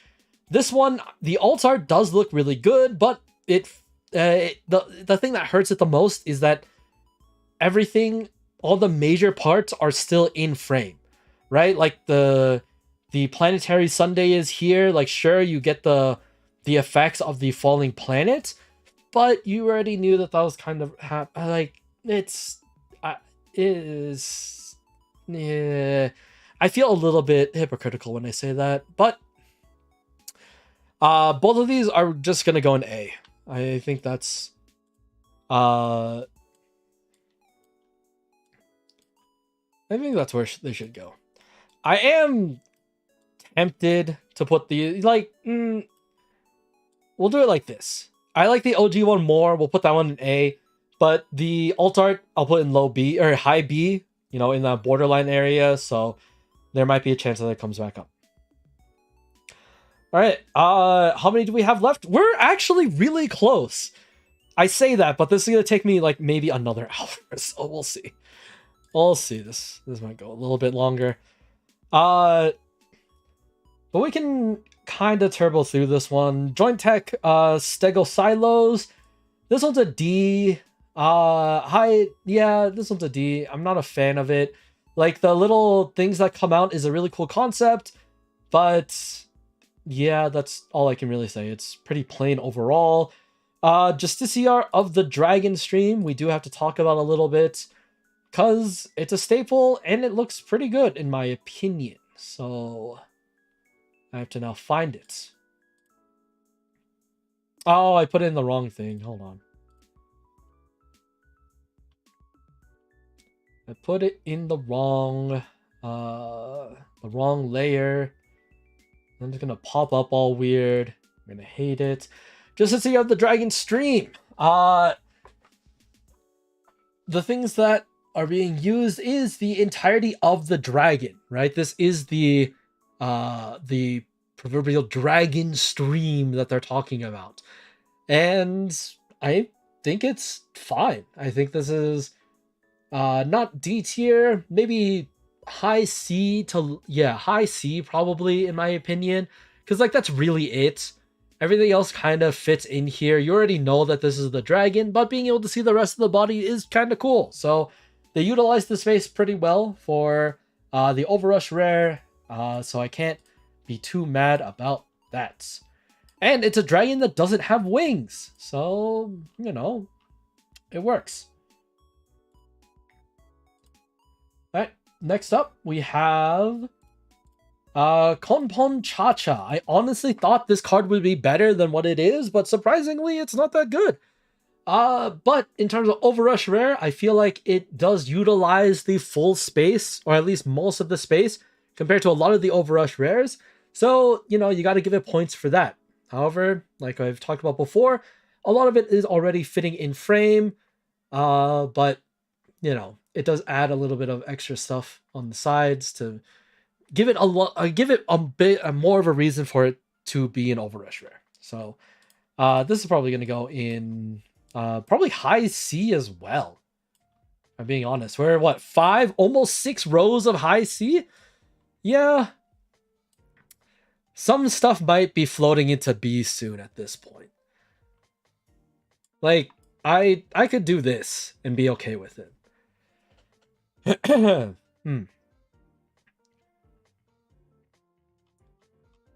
Okay, next up we have Lana of the, or is it Lana of the Holy Wind? Oh, Lana the Holy Wind of Healing. You would think I would know this. I talked about this card quite a bit in Voidalfer. This is really good. This is really good in my opinion. Like, they utilize the space really well for the Overrush rare. I think, you know, I want to say that this is hair. It might not be. It might just be all the wind stuff going on. Like, they have these like star or snowflake motifs going on in the side. Like, the design looks really good, and because it hides a lot of the frame, it feels like it's coming out, right? When you look at it, it doesn't feel like, you know, the frame, everything is already still in the frame, which it actually isn't, because the frame cuts off some of their head and some of the arms and stuff like that. So this is actually not bad. This is not bad at all. I'm gonna give this probably an A, or I don't know, A or S. This might be an S. This might be an S. I'll put it high A for now, but if I feel a difference, it'll probably shift up.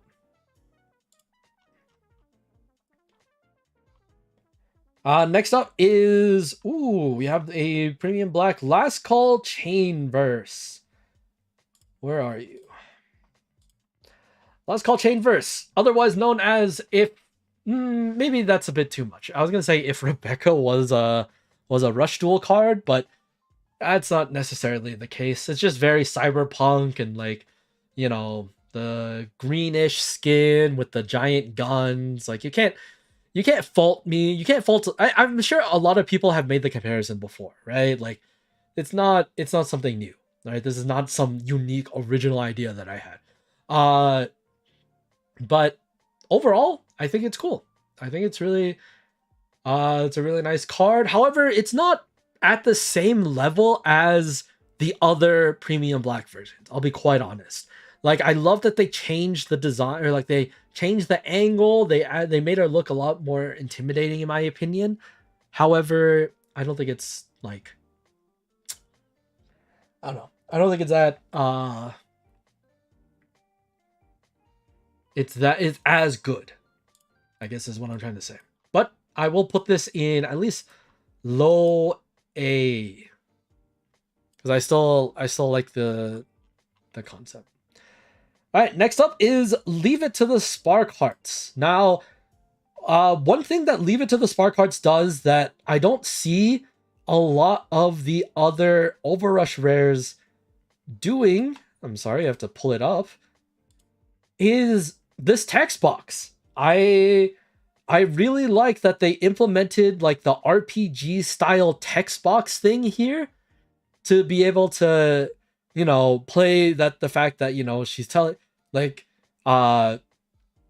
Fiarma's like, oh my god, my crops are being eaten by these evil birds, and like, look, I can't do anything, please help me. And then Spark Hearts go, leave it to the Spark Hearts, right? Like, this is cool. This is really good. I honestly like the concept a lot, and like, so almost solely because of the text box thing that they did here. I mean, okay, maybe not only that, but like, it's really good. This is an A. This is an A.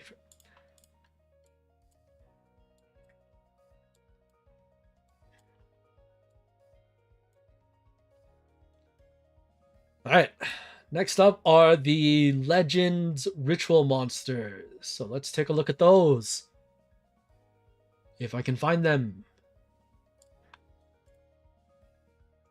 Legend Lineage Magician. Wow, it kind of suffers the same fate of the other of the Legend Magician, like the Grand Legend Magician, in my opinion. Nothing really comes out that well. The staff comes out, so does the other one, but like, it's kind of plain. And I'll be quite honest, the way that this is drawn, it looks to me that the head is kind of bent. Right? It looks like it's bent like inwards a little bit, where like it doesn't really fit. Like the angle, I think they tried a little bit too hard with this angle here, that it feels like this is a little bit more bent inside and not like straight, in my opinion. So that's just really hard to do. I can't do that shit. However, in terms of utilizing the overrush rare space, which is what we're rating it on, it's not that great. Art style wise, it looks really nice. However, that I'm not an artist, so I will not comment on techniques or anything like that. It's only what I can see, and that's all that's all of the right that I have to say. All right, moving on. Next up is Legend Lineage Saber. This one does a pretty good job. I think this is honestly a C tier for me. Like high C, yeah, high C tier. They did a really good job utilizing the space over here just to give more emphasis on the sword. Like this is definitely a legendary sword, right? Just like the legendary staff, or you know, legendary other staff that the priest uses. Or actually, do they use a staff? I think they just use their hands, right? Anyway, yeah, no, this is probably high C, low B-ish.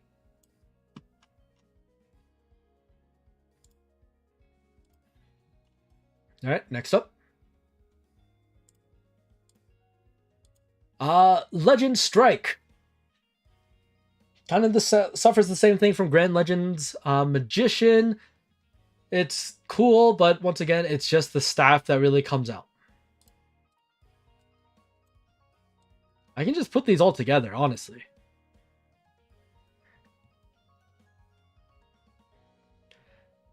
All right.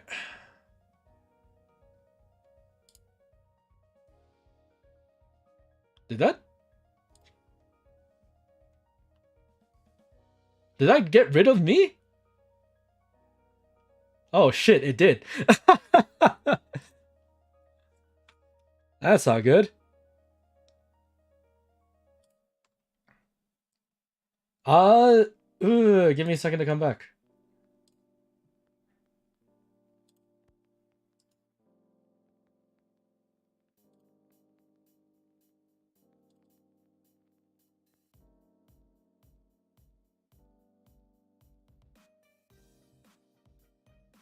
Oh, it's so bright.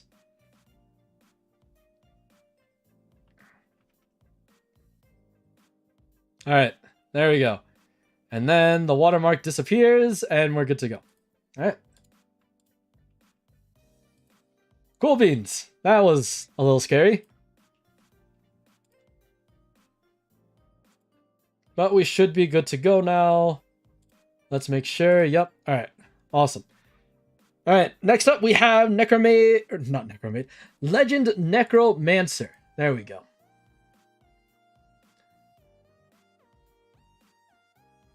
Where are you? There you are. Legend Necromancer. It's a new addition to the Legend cards. I thought this was really cool, especially now that they're leaning into the ritual stuff. However, the Overrush rare is has more to be. It's not that great. It's the fur coming off from the monster and like the hand is really cool, but I don't think it really gives it any more.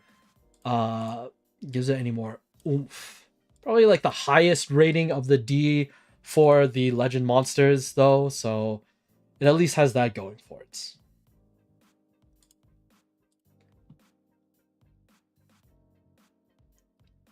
Alright, after that, we have just the regular Legend Priest. Same thing, not that good. D tier for the same reasons as all the other Legend monsters somehow.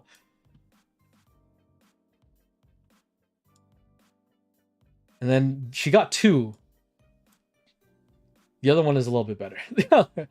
Wow, the Legend monsters have so many Overrush rares. What is going on? I get that Legend is like Rush Duel's thing, but like to give it so many legend or so many overrush rares, that's crazy. Legend Slash is pretty good.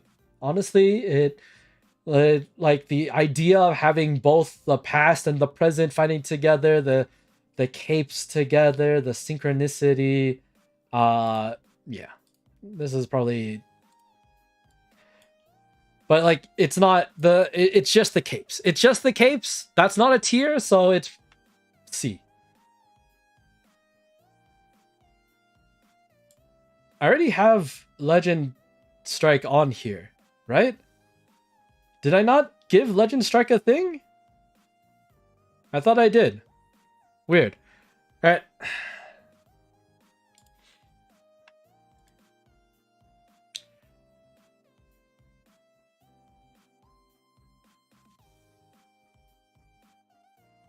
There are a lot more for Legend. There are a lot more overrush rares for Legend. I don't know why they did that. If they knew that they were gonna make a bunch of overrush rares for Legends, they would have made them a little bit better.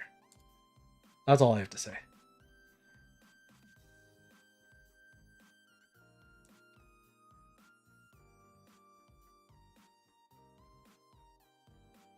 All right. Next up we have, there it is, Levia Dragon Daedalus. Not terrible, but everything already fits in the frame, so D tier.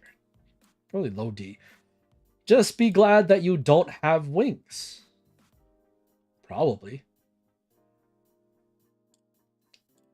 All right, after that is Lichy the Hopeful. Lichy the Hopeful is probably going to go into high B, low A. Really, you only need to see what's in the frame, but like overall, I think the card is like, I think overall the card is good. Unfortunately, it only comes in Overrush rare, right? I don't think they have a Lichy the Hopeful reprint where it's just a normal card. So that needs to be changed. I feel like this is a really, like, if rituals are still going to be good and the fact that rituals exist, I feel like this card needs to exist alongside it in some capacity. But overall, the card design, really good.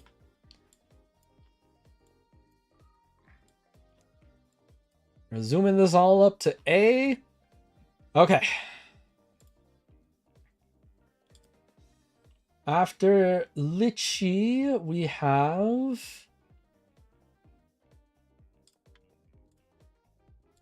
Lightning Volt Eagle. Hey, it's been a while. It's been a while. We haven't had to put something in the wings category. It has been a while. At least for like the sake of this stream, it's been a while. All right, next up we have Lore Limey. Lore Limey comes in it has an alternate art, but it's just like a difference in hair color.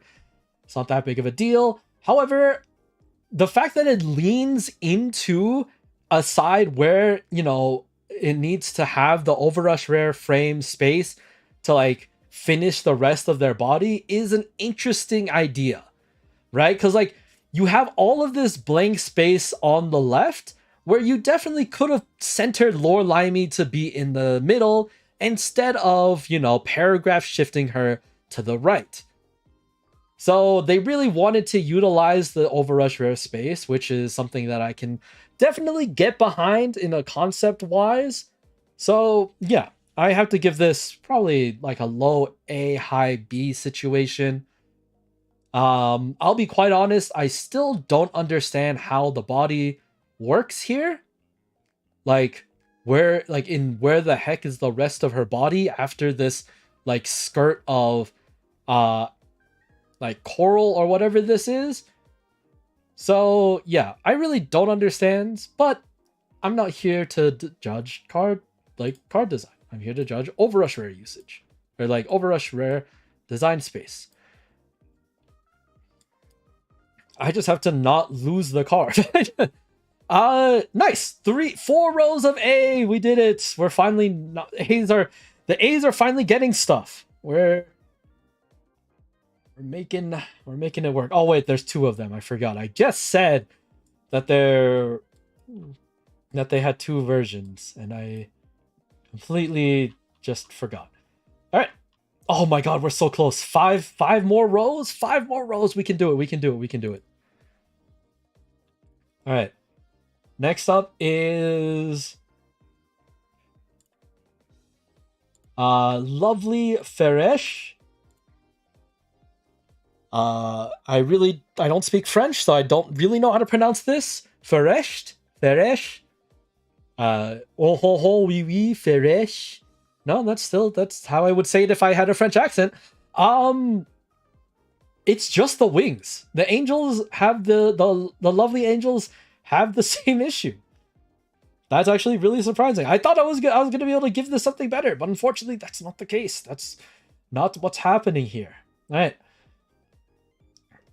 After that we have where are we?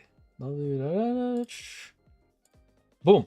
Mad Rare Amello. Mad Rare Amello is the second addition to the Mad Rare series. I'm hoping that we continue to get more Mad Rare stuff in the future. However, this Overrush Rare version of Mad Rare Amello doesn't really do much. It looks cool in theory, right? Like, I love that they use like the chameleon claws, right? Because when you think of lizards and stuff like that, people just give them like lizard claws, right? They don't give them these actual like grippy claws that chameleons have and stuff like that. Like, this is truly chameleon, you know? And I like that. It's a different take. It's a different take on, you know, how people draw lizard people. But for this version of the Overrush Rare, it kind of sucks. However, this one gets another Overrush Rare. It gets an alternate art Overrush Rare, in which it becomes probably one of the coolest ones. Definitely an S tier. Like, Mad Rare Amello, it has it's showing off the chameleon stuff. It has the buildings in the background to help show off its ability to camouflage, and like, this is just a really cool card. Oh my god, I really wish that I got this card. It's really nice, even though it's like so specific to, like, you know, it's like, oh, it's just so good. It's actually okay. It's actually not specific to like anything in particular, but like, you know, the Mad Rares really only do like level 6 related stuff, so that's what I mean. But yeah, this is a easy S tier. Easiest S tier of my life. This is such a good card. All right, we're filling out the S tier. We've added at least 2 cards to S tier. I cannot complain. What is after that though?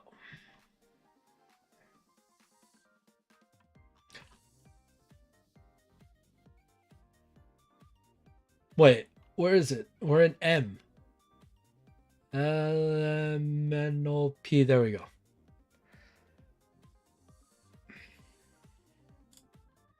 There we go. Magician of... Oh, come on. Magician of Black Chaos. One of the, if not first, printed ritual monsters.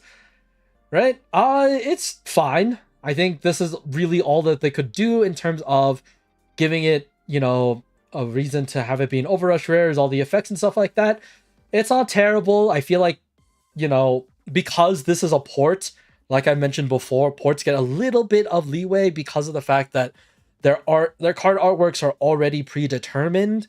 So in order to keep the design the same without doing anything too extra, they have to just, you know, same design, same framing, same pose, stuff like that. And so it all just depends on how they make it look powerful. And I think they did a good job here. So while this usually would be a D, this is like mid C. 5 rows, 5 rows. If we can do this, we can do this. Speedrun, speedrun. All right, Magnet Thunder. Magnet Thunder Charge. No, just this goes into just the wings. I mean, the energy blade or like effect goes out, but that's not enough to. That's not enough for me to hide what it truly is.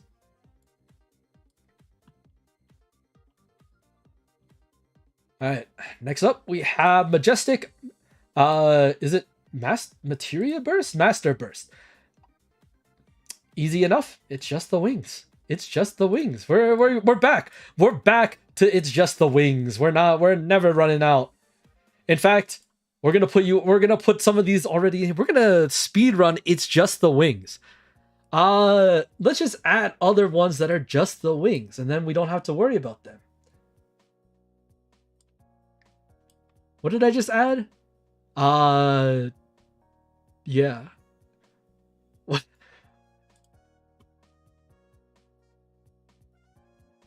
I do hate when I just add random shit and I'm like, wait, pure glass spears? Let me make sure. Nope, pure glass spears is just the wings. I was like, did I do that right? Did it deserve it? Kind of. Multi-Strike Dragon, Dragon Star, alternate art is a little bit more than just the wings, but it'll go high tier. Let's see. Anything else that is just the wings? Red Eyes Black Dragon? I mean, that's unfortunate. Anything else that's just the wings? Oh no, Dead End? No, Bad End? Bad End is just the wings? Oh, heaven forbid. Let's see. All the red eyes? All of the red eyes? Holy shit. Holy shit, all of the red eyes still? This is actually really sad. All of the red eyes. Okay, I will leave the Maxwell monster because it's technically the entire body. This one I'll have to look into a little bit closer. Red Eyes Pluto Dragon is just the wings. Is that 5 rows of it's just the wings? Okay. Anything else that I feel like can be just the wings so that we can just speedrun those? Peace Love? I'll have to check. I'll have to check if Peace Love is just the wings. It might be. Peace Love might just be the wings. So that's unfortunate because I like that card a lot. Okay. I think that's all of them for now. All right.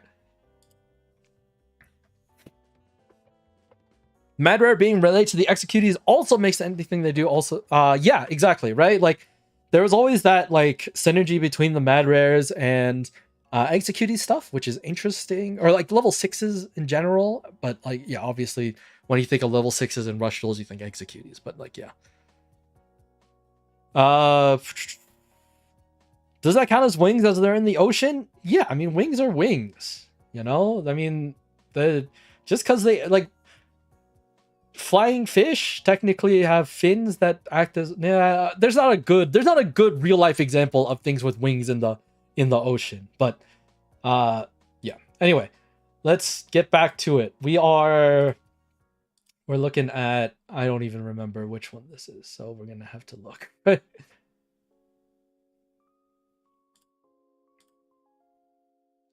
Majesty of the Sevens Road. Okay, not bad. The space that is being used by the Overrush rare is being filled. Right there, you can't really see the frame, which is fine. You see a little bit on the top, but that's whatever. But I think they fill out the space a lot more, and it gives you a better sense of like this is like, you know, this is really good. Like, I mean, it destroys a monster, and then you can bounce a thing. Like it's good removal. It's good removal. But yeah, design wise, I like it. I think this is C. High C. Nah, we'll give it low B.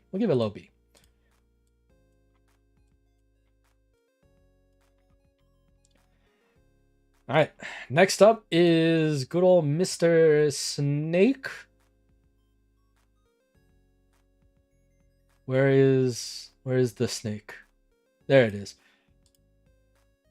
Manifestation of Takamikami.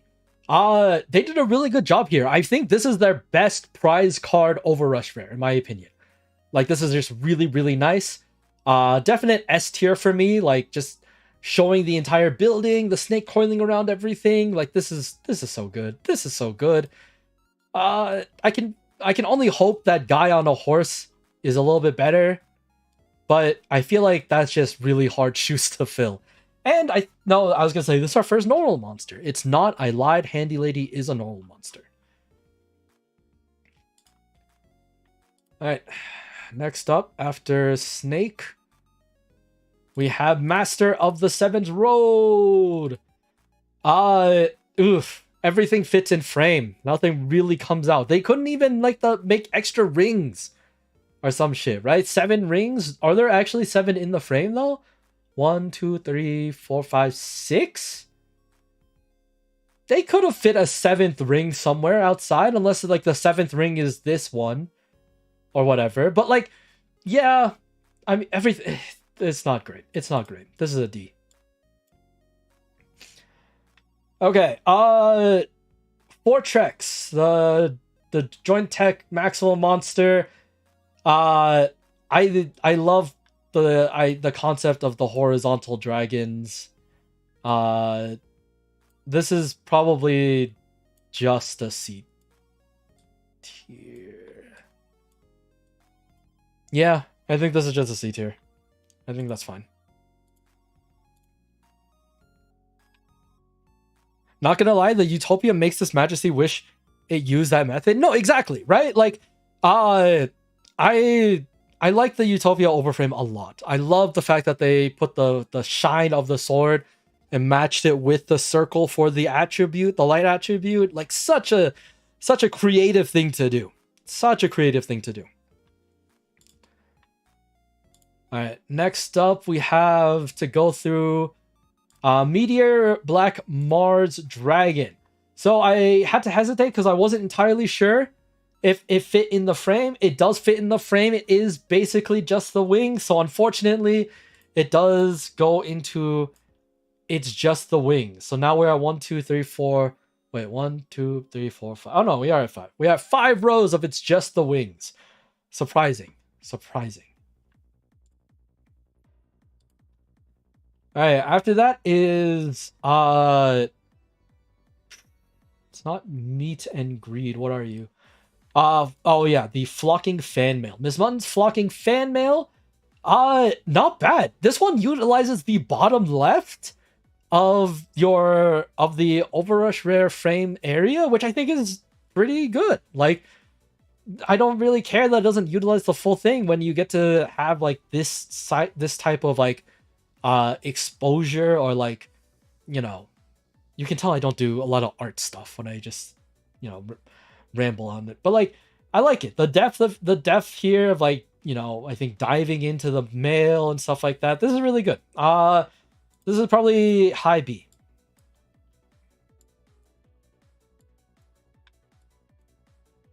High B to low A. It's tough. This might be an A later, but a high B for now.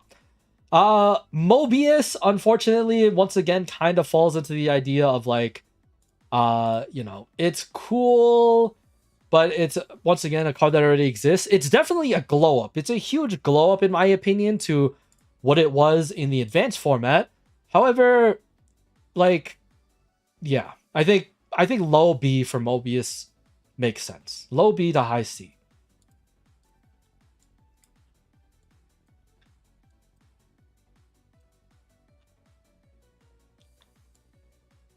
All right, after Mobius, hashtag stream Mobius. Monster Load Rumble Pile. This is okay. I think this is a little bit weak, especially when the building could have come out a little bit more. Like if this building covered up the frame a little bit more, or like it crushed this building too on this side, it could have done a little bit more, but it didn't. So D tier. Monster Reborn. Monster Reborn. I can't, like, what am I supposed to say about this? I feel like there should be another tier for like ports that you're like, well, you can't really do much else to Monster Reborn, right? Like it's just it's Monster Reborn. Like what do you do? You got the car, you got the Ankh in the middle, and then you just have light rays. Like, yeah, cool. That's it. That's all you can do, unless you redo it like you do with Graceful Charity.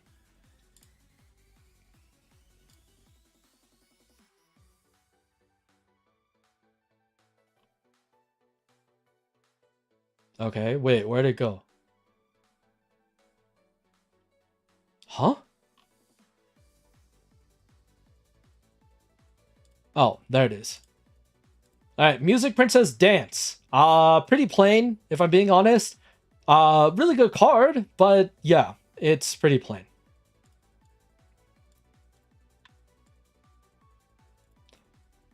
I accidentally hit the start recording button again. I hate when I do that. Okay.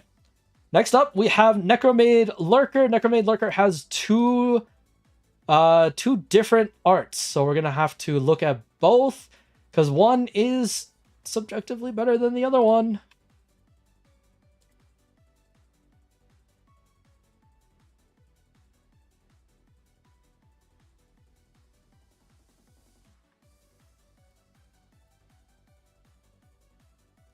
All right, so this is OG Necromaid Lurker. I think it does a really good job. I actually have both Necromaids, which is very, very lucky. Not like both Necromaid Lurkers, but I have Necromaid Lurker and Necromaid ready as Overrush rares. I got super lucky with my pulls there. But yeah, I think they do a pretty good job of utilizing the space horizontally. Vertically, it could do a little bit more, but I think it clears it easily with the alternate art. The alternate art adds just a bunch more stuff, which I will agree does make it a little bit more cluttered. There are some people who would think this is just a little bit too much when it comes to design and stuff like that. That the normal lurker is fine because it's, just simple. It shows her and the cosplay, and that's really it. That's all you really need. But the other one just adds more flair, adds more fun to it, right? Like, she's smiling, she's having fun. I think this does, add that extra vibe to it. So, like, I like the alternate art comparatively.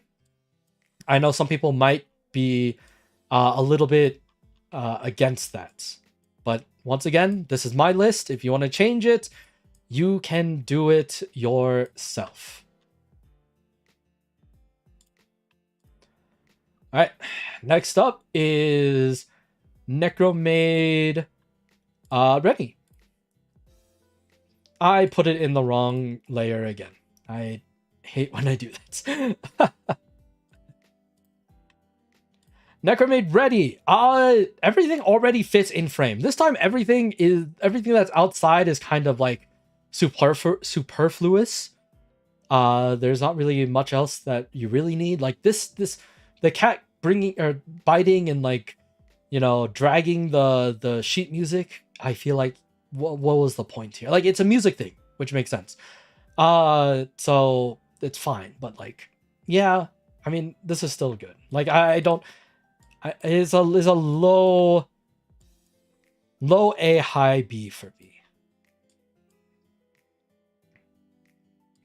me. Yeah, that's probably fun. All right, we're getting there. We're so close. We're so close.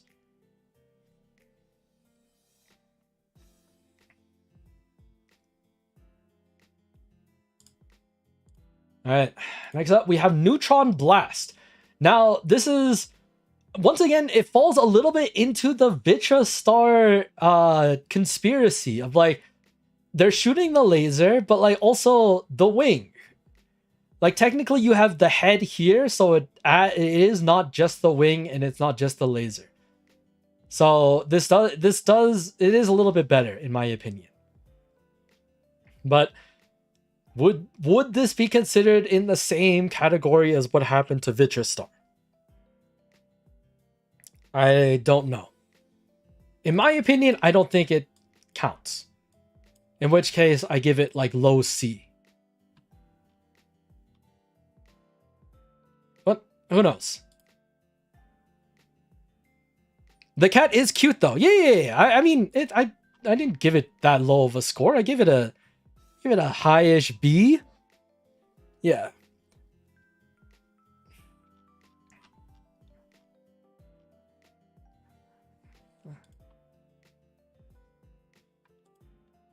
Okay, next up. I actually didn't remember seeing what was next. We're gonna have to wing it. Oh, I think it's actually new start. Yeah, it is new start. New starts. Both of the alt arts are both cards are basically the same. They're not. I don't think they're functionally any different. Let me make sure. Or like artwork wise, I don't think there's any. It's not as wild as like the Necromade Lurker that we just saw. But it involves me having to find the card because it's so difficult to do for some reason. Yeah, no, like the expressions change, but that's all in the frame. It's not outside of the frame or anything. So yeah, unfortunately, these are both D tier because like what came out, the car and like the antenna. Thank God it's not wings.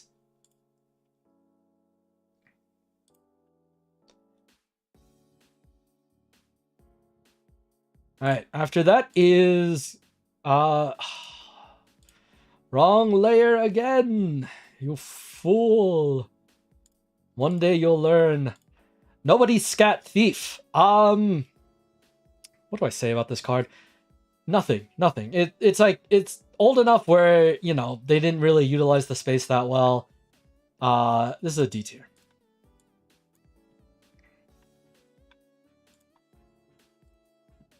Are we in the O's? Have we hit the O's? Onerophrenia? Delirium Sylvix? Okay, so my headcanon about this card is that when your opponent or you plays this card, Sylvix is looking directly at you, right? If you play this card against your opponent, she's looking at your opponent, she's looking at their cards, ready to like, you know, ready to snatch them up, you know? There's the way that the eyes are makes it like Mona Lisa-esque, of like it either looks at you specifically and wants to turn you into an insect or just eat you, wherever your you know fetishes lie, or it's looking at your opponent. And I feel like that would be such a cool thing for that to be the case. But overall, the card itself, a lot of it already fits in frame, if I'm being quite honest. But like this is probably this is still really well designed. This is in the A tier for me.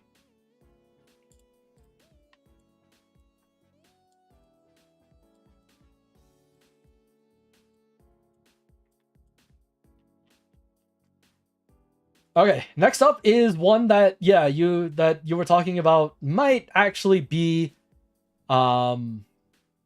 just the wings, but I wasn't entirely too sure and I wanted to look. Outerverse Endless Doom Oblivion.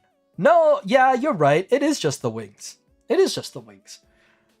Everything is technically in the frame already. The destruction is really cool of the planet and stuff like that. Seeing that is not a bad thing.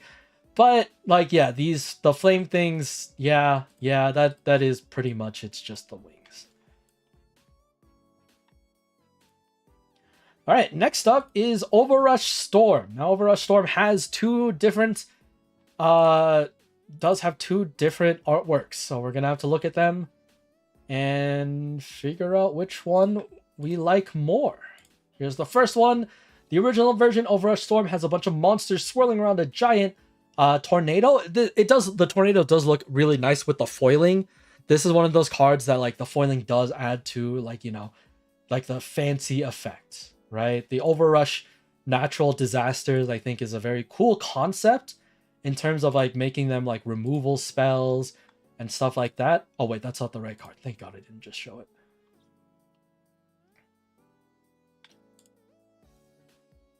But we have the other Overrush Storm, which uses Torna, and I believe that's what that's not Whispering Fairy, right? I don't remember which card this is. If you can tell me the name, that'd be great. But both of these utilize the storm aspect in different ways. The first one uses the storm, but the monsters and the debris is what's being shot around in the Overrush rare frame space, which I think is really cool. And Overrush Storm makes the tornado take up the space, which is different. I like both of them. Honestly, both of them are A's. It's like whether or not I like one more than the other. but I feel like that's a little bit too hard for me to choose. Not right now. Not when I have to think about it, when I have to go a little bit faster, you know?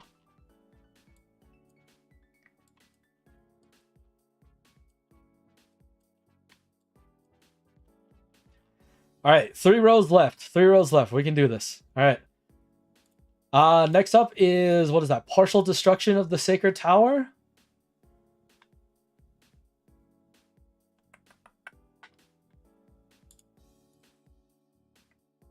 I put it, oh my god, please. Remember to put it in the right frame, you fool. Okay, partial destruction of the Sacred Tower. I cannot believe this is almost in, this could just be, it's just the wings, right? Like, these are just the wings. This is technically cape slash also wings. No, this is just the wings. Holy shit, this actually does just fit in. It's just the wings. That's wild. That's wild. It's just the wings. Oh, I wasn't too sure. That's why I left it there. I was like, oh, really?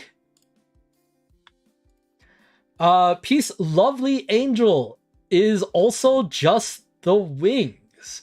It has little feathers and the cape and the foot, but like the wings take up the majority of the space. So it's a oof. All of my lovely cards. We're putting you in the wings. Unfortunate. All right. Next up is Planting Pixie. Planting Pixie has wings, but they aren't in the thing. Planting Pixie actually fills up the entire space. It is a very small monster, but surrounded by all these bigger flowers. It gives it a sense of size. The flowers aren't big, mind you. It's that she is small, but the flowers are there to help give you that comparison, to show that she is small. Things that I wanted to see for a lot of other cards to show that they're big, right? Princess Cosmos is huge because you stack her up next to planets. We live on a planet. We are not as big as the Cosmic Princess. So I think this is, just really good design. Really good idea to utilize the flower field to give this card more oomph. Wait, there's Overrush. Oh wait, did I accidentally put Overrush? No, wait. Overrush Volcano's here because it was one of the new ones. Yeah. No, you scared me. Yeah, Overrush Volcano is down here because I added all of the Overrush Pack 4 cards at the end because I was building this before Overrush Pack 4 came out, and then when it did, I needed to add these before I started the tier list. So that's why all the Charmers and all of the other cards are down here in non-alphabetical order, because they were added later. That's why. Yeah, you scared me because I was like, yeah, Overrush Volcano is real, but it's just not there. All right. Next up, we have the plasmatic models. This one actually has 2 versions, but it's just a recoloring. There is not a design difference. So that is what I want to say, because you do see that there's just 2 of the same monster. The main difference is just the color scheme, which is really cool. I like the idea that, like, because you can paint them in different colors, and then that's what you get, right? That's a really cool idea. However, overall, it's fine. It's fine. If they wanted to make the frame, the little the plastic model, like, you know, cut out frame parts a little bigger and put them in and like have them overlap, I think that would be cool too, but they didn't do that, which is unfortunate, but I'll put them at D tier. Plasmatic model Rising Lenoir is right here. Not bad. I think this is going to be C tier. Being able to see the shield and like the giant ass spear, I think is really cool. I love the plasmatic model concept in general. I love that, you know, you can break down the horse to make the to make the armor and like the added parts for the plasmatic model girl. That's just really fun. All right, after that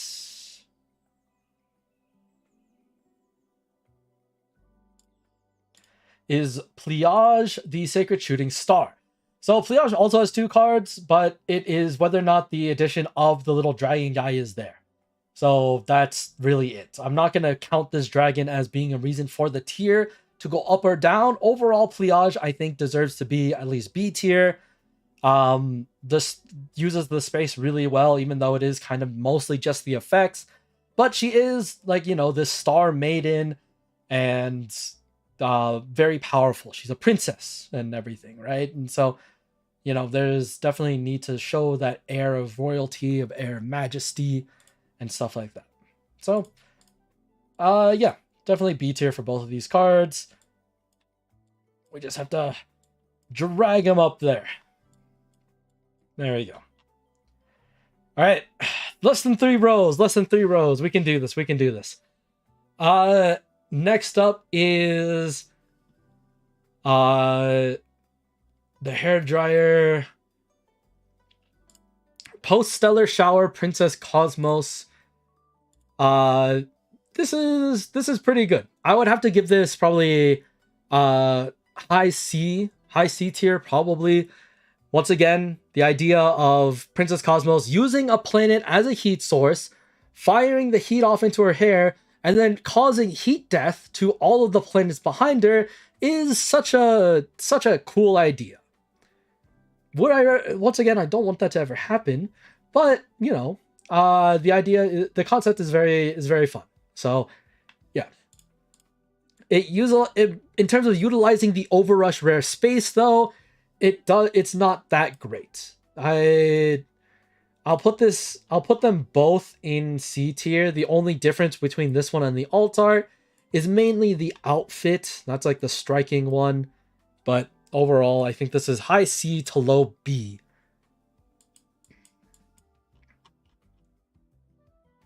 Okay, next up, Pot of Duality. Pot of Duality is a little bit tough. It's a pot card, so you really can't make pot cards that expressive, right? Pot of Duality and Pot of Greed kind of suffer the same thing.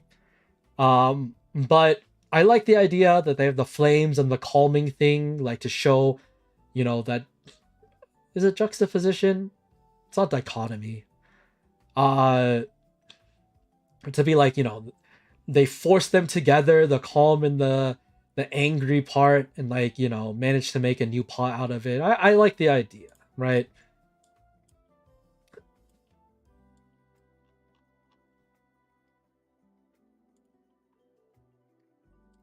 And that just means that Pot of Greed probably shares with it. We'll put it in like mid C tier. I do wish that they capitalized for Pot of Greed. I wish they capitalized on the fire part that they put for the Pot of Duality, where it had the Pot of Greed side be a little bit more fiery.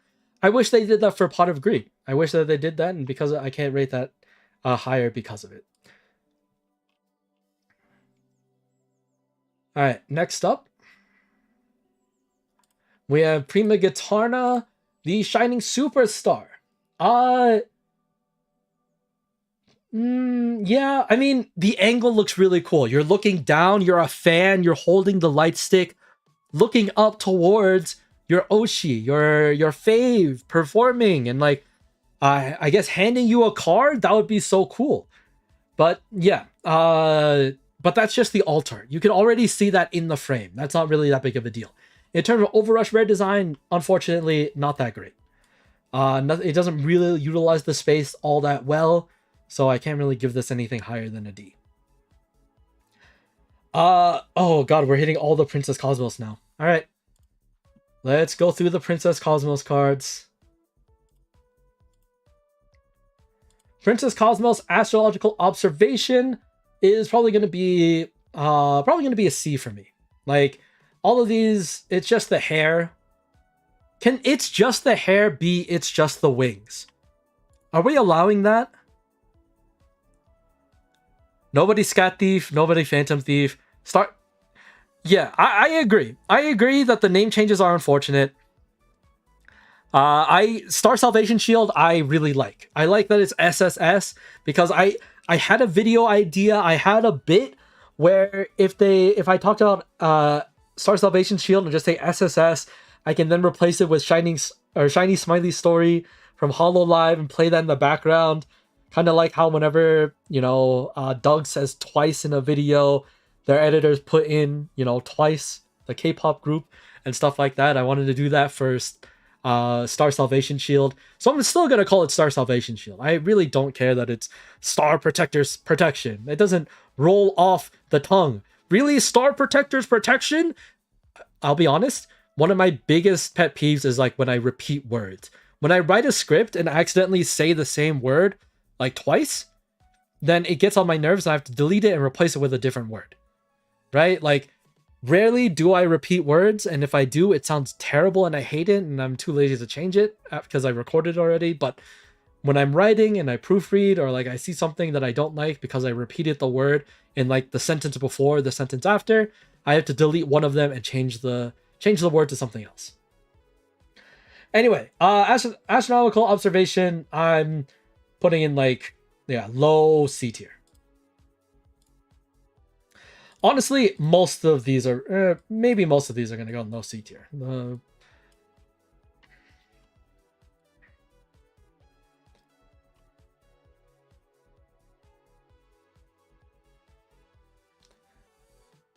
Oh, we're so close. Where are we? There we go. Princess Cosmos. Princess Cosmos Beauty Sleep.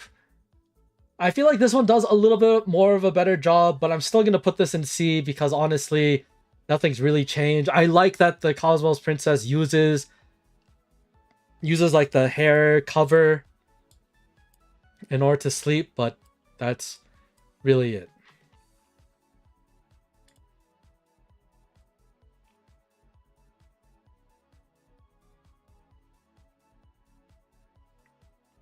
All right, next up, we have Princess Cosmos Stirs. Now this one isn't too bad. This one's probably going to be high C, low B for me, just because it utilizes the space a little bit better. It has more of the planets. I love that it's stirring and creating a black hole, or it's stirring the black hole itself, which does mean all of these planets get sucked in. As you can see with this, I don't want to say pseudo Earth or whatever, but everything gets sucked into the black hole, which sucks. But yeah, that's not bad. They did a good job on this one. I like this one a little bit more than the other ones.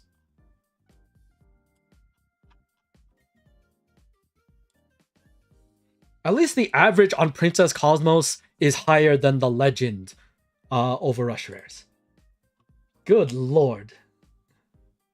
I still cannot believe they got away with doing all of those Legend Overrush rares like that.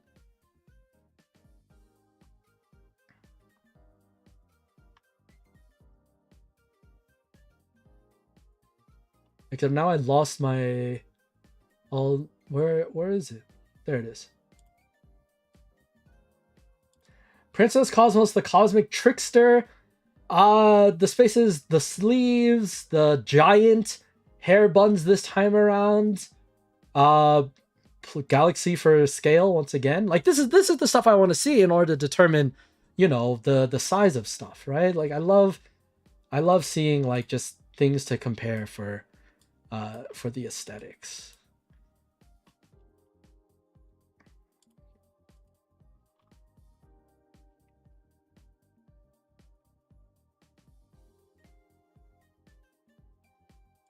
All right. And then finally, for the Princess Cosmos line, we have Princess Cosmos the Trickster. They're like the main one, just the princess herself. Not bad. Thank God they didn't show feet. Am I right? Like, it's not that I'm not a foot guy, but like, I feel like if they showed feet, it would have been over. It would have actually been over.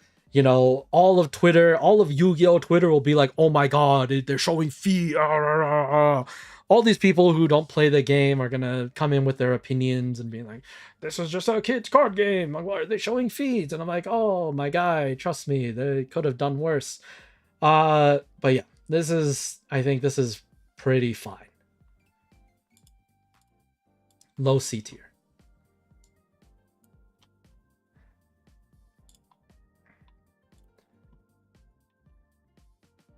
Next up is Pure Lovely Angel. Now this one I just had to check. I wasn't entirely sure what was being used, but it's like leg, but also mostly the wings. It is a lovely card. I should have expected it, but I just had to make sure.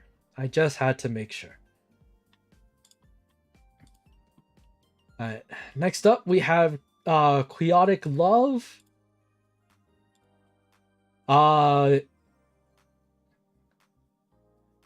Not bad. I mean, this one shows feet, kind of. Thank God it's being hidden for the most part. But overall, I think the space is being used horizontally pretty well to showcase like the envelopment that Sylvix has on whatever she captures and spins into a cocoon to then eventually turn into a bug person. You know, this is fine. We do have a wing, but a lot of it is dressed fabric and whatever other materials. This could just be a giant ass bed too. Granted, because we have like, you know, the trap card having her wake up and stuff like that. That could be what this is. But yeah. Actually, this is probably a pillow back here. So yeah, it's most likely a bed.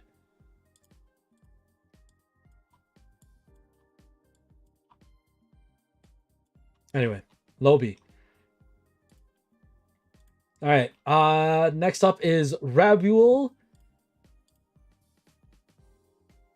We have Rabuel Ivory. This is the alternate art, but the main art looks basically the same except for the orange topaz gem, whatever gemstone this is. This is good. This is good. I like that it uses the space really well. I really have no other words. I think this is just an A tier card. Both of them are A tier cards.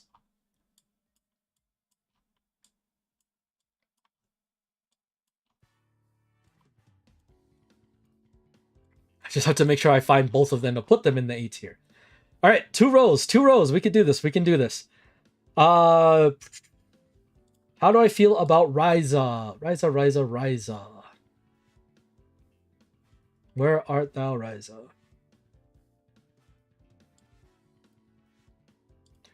Ryza is pretty basic. Once again, it kind of falls into the thing with Mobius of like, it exists, but they at least emphasize on the elements that they're based off of.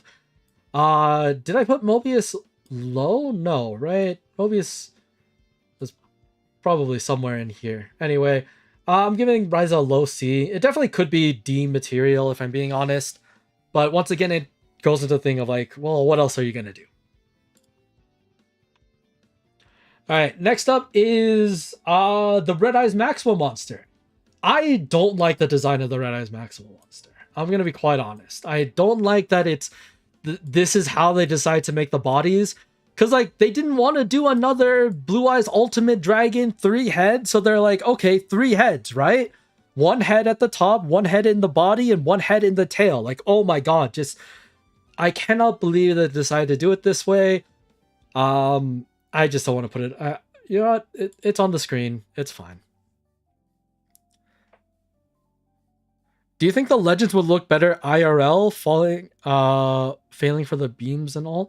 I think the ritual monsters might look better, but I think the OG, like the level 7s, I don't think work. I don't think the level 7s work that well. They should have done more, they could have done more, and they didn't. Alright. Next up is Red Reboot. What is that? Enhanced Boost Dragon. I had to once again check to make sure that it wasn't just the wings, but unfortunately it is just the wings.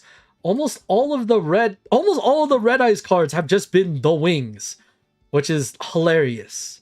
Honestly, hilarious.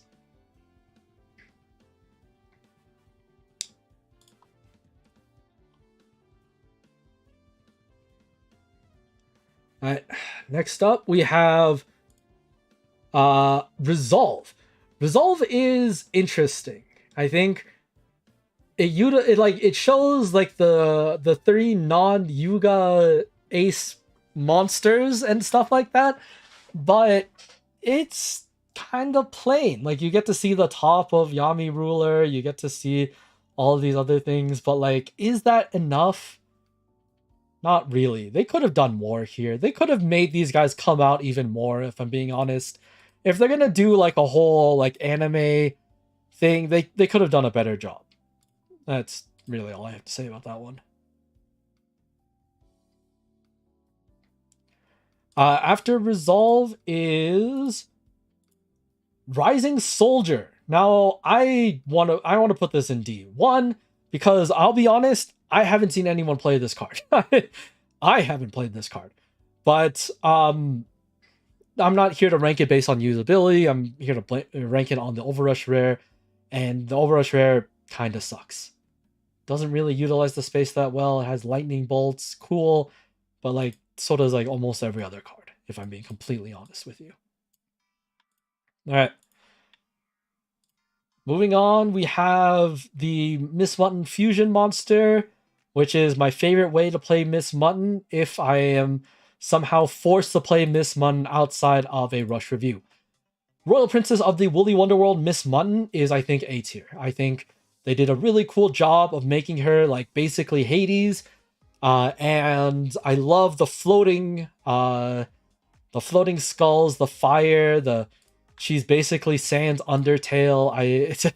It's great. It's a great card.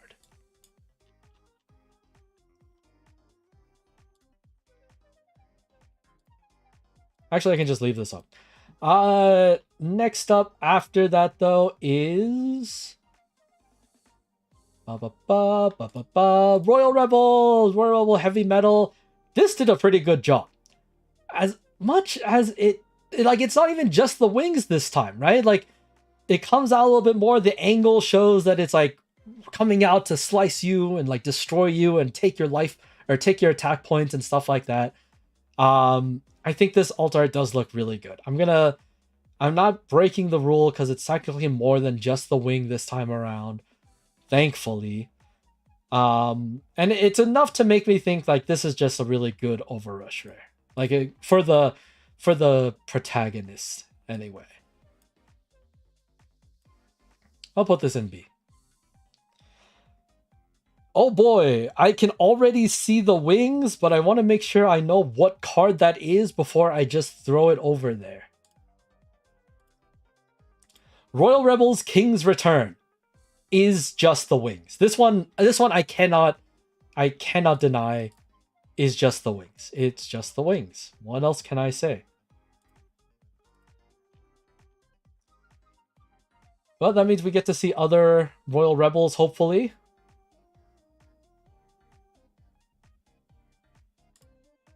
There we go.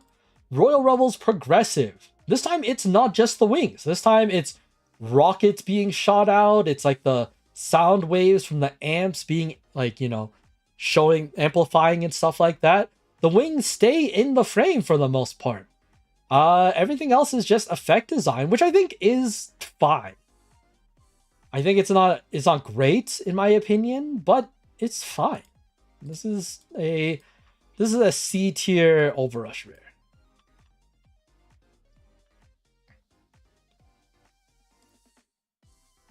All right, next up, less than 2 rows. We're making it. We're gonna make it. We're not gonna make it before 10 though. Shit. Damn. Oh, we're so close.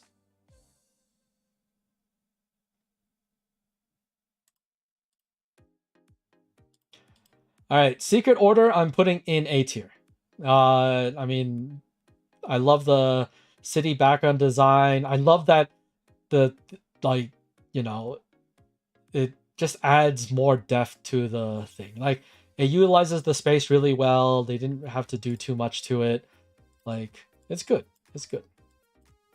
Secret Order design wise, I think is A.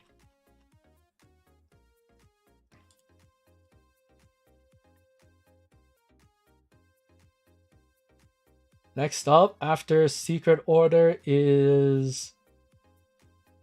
I don't know anymore. There it is. 7th Night, the Multi-Strike Dragon Knights. This is a A. It's a little bit busy in my opinion. I'll put it low A, high B, but it utilizes the space well. I mean, you're really focusing on Seven's Road in the middle, if I'm being quite honest, so there's not really too much else that you should be looking at in the first place. But the fact that it utilizes the space is pretty good.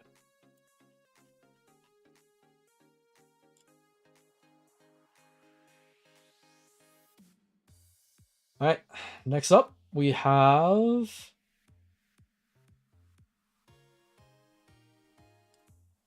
There it is, Seven's Road, Charm Witch. Also, I think high B. High B to low A for this one as well. A lot of it is just the effect coloration, but like, I think it's fun. I think it's fun. I'm not swayed by the cuteness factor. I think overall they made the card good enough. And then the last of the ones that I added before I added all of the other cards from Overrush Pack 4. It's our favorite man on a horse that I can't find.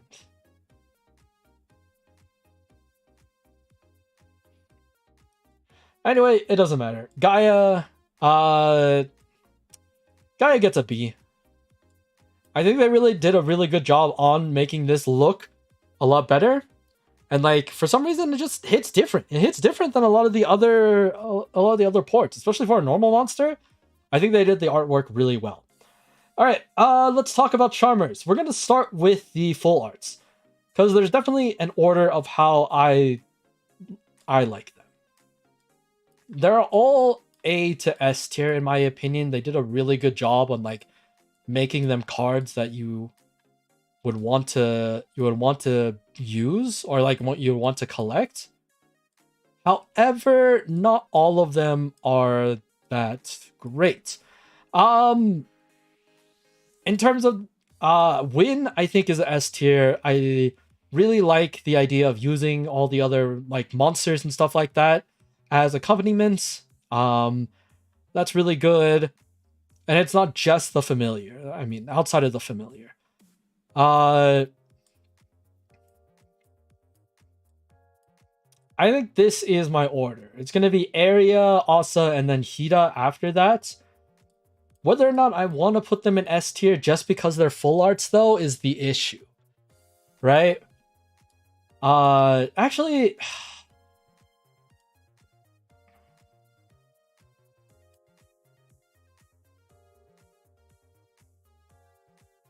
I don't know. I don't know if they're S tier full arts.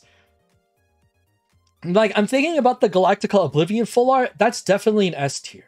Do I think these cards are S tiers? I don't think so. I think they're A tiers for sure. But I don't think they're S tier in terms of full art design. I think that's just the tough part. Ozaruz, thank you for the follow on Twitch. Thank you, thank you. I don't know, the hell direction from Miss Mun wasn't my favorite. I mean, it's subjective, but I like the idea a lot. I like sending the sheep to the grave and then turning them into, you know, sheep spirit and stuff like that. I thought it was just a fun twist, you know? It moves away from the memery, I think, of what Miss Mun was and gives it like an actual deck. The same thing goes for the level 5s. I think these are all A tier as well. However, once again, it just depends on what you think is better overall. I think, let me just put them all up here first and then we'll decide.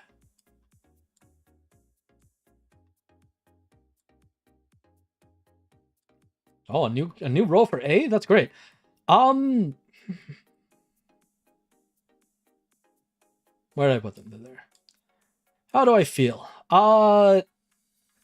Honestly, they all kind of do the same thing. They have their familiar, they have the element and stuff like that. I don't know if I really have a good order. It would honestly just be an order of like what I think looks good overall.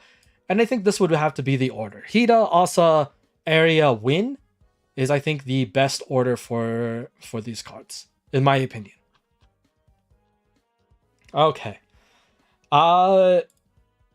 Yeah, I didn't want to have to show all of those because that would take literally forever, and you can just search them up. After that, we have... Now I have to actually find the cards in alphabetical order because that is how they're sorted here. Cool. Love it. Brastes the Akutsuki. Yeah, no, this is okay. I don't know. It's not just the wings, it's the bat, it's the tail, it's the axe. It is kind of the wings, but it's not... It's fine. It's not anything to write home about. I think this is fine being in D tier.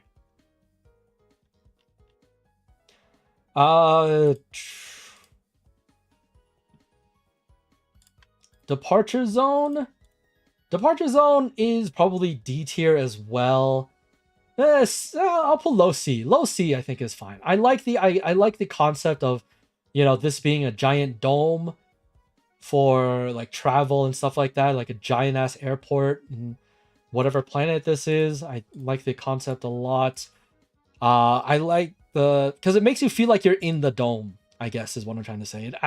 The curvature gives you a better feeling that you're inside and stuff like that, that you're in a dome instead of just like in a giant glass box. All right.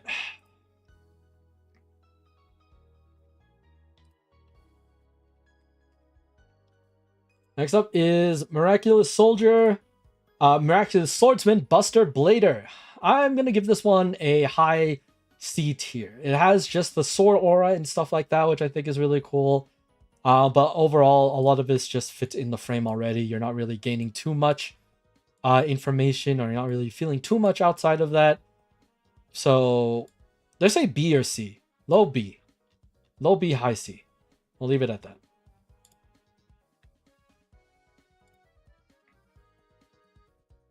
Okay, next up is Plasmatic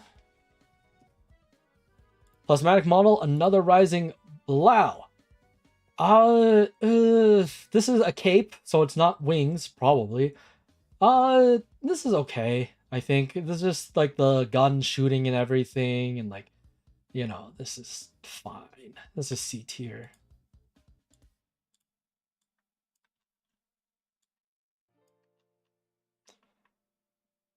Alright, after that is Digrachion. Digrachion, I'm going to probably give a low B tier. Low B tier for Digrachion.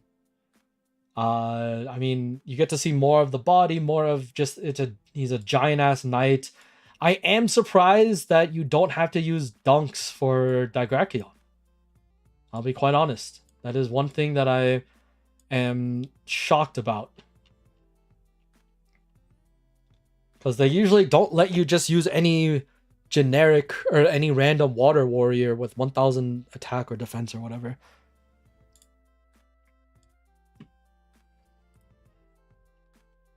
Was it? Is it Soul Flip? Yeah, Soul Flip. Soul Flip's pretty good. Soul Flip is probably a high C, low B tier.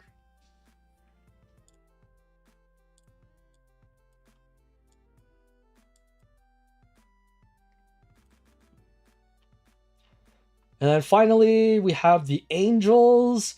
Soleil and Luna, while they look cool, and I'm glad that they got Overrush rares, Soleil at least has more going on than Lua, but I did get Lua as an Overrush rare in the Overrush Pack 4, which is really cool. Really happy that I got her. But overall, meh. They didn't really utilize the space all that well.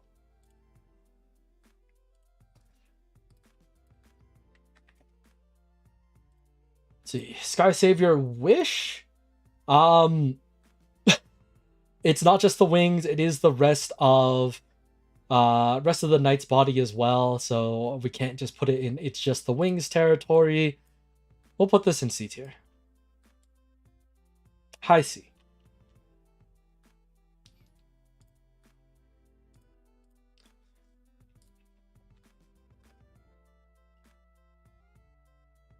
Next up is Limlith, the Sky Savior Princess. This is probably a C tier as well. It is just the lantern coming out and stuff like that. They could have done something cool with the dark attribute, maybe, but this is fine. This is fine. Yeah, I'm trying to rush a little bit here. I'm not trying to stream this late. I don't want to make this a habit or anything. But we are close.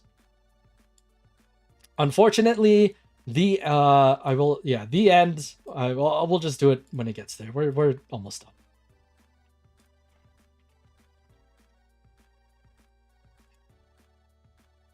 Overrush Volcano is probably S tier. Honestly, I love the art. I hate the effect. It is a surprising thing to say, but like Overrush Volcano being a trap and like not even destroying everything and only like burning for like 1,000 is kind of ridiculous. I cannot believe that this is all it does. Right? It destroys one monster, and then if it doesn't even destroy it, you burn them for 1,000. You can't destroy all monsters and burn for 1,000? Like, that's kind of ridiculous.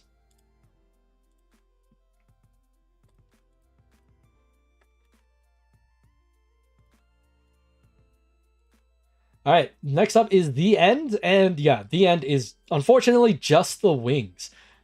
It is huge-ass wings to give it, you know, to give it some points, but unfortunately it has to fall in that category. Or not The End, Bad End. Now we can look at The End.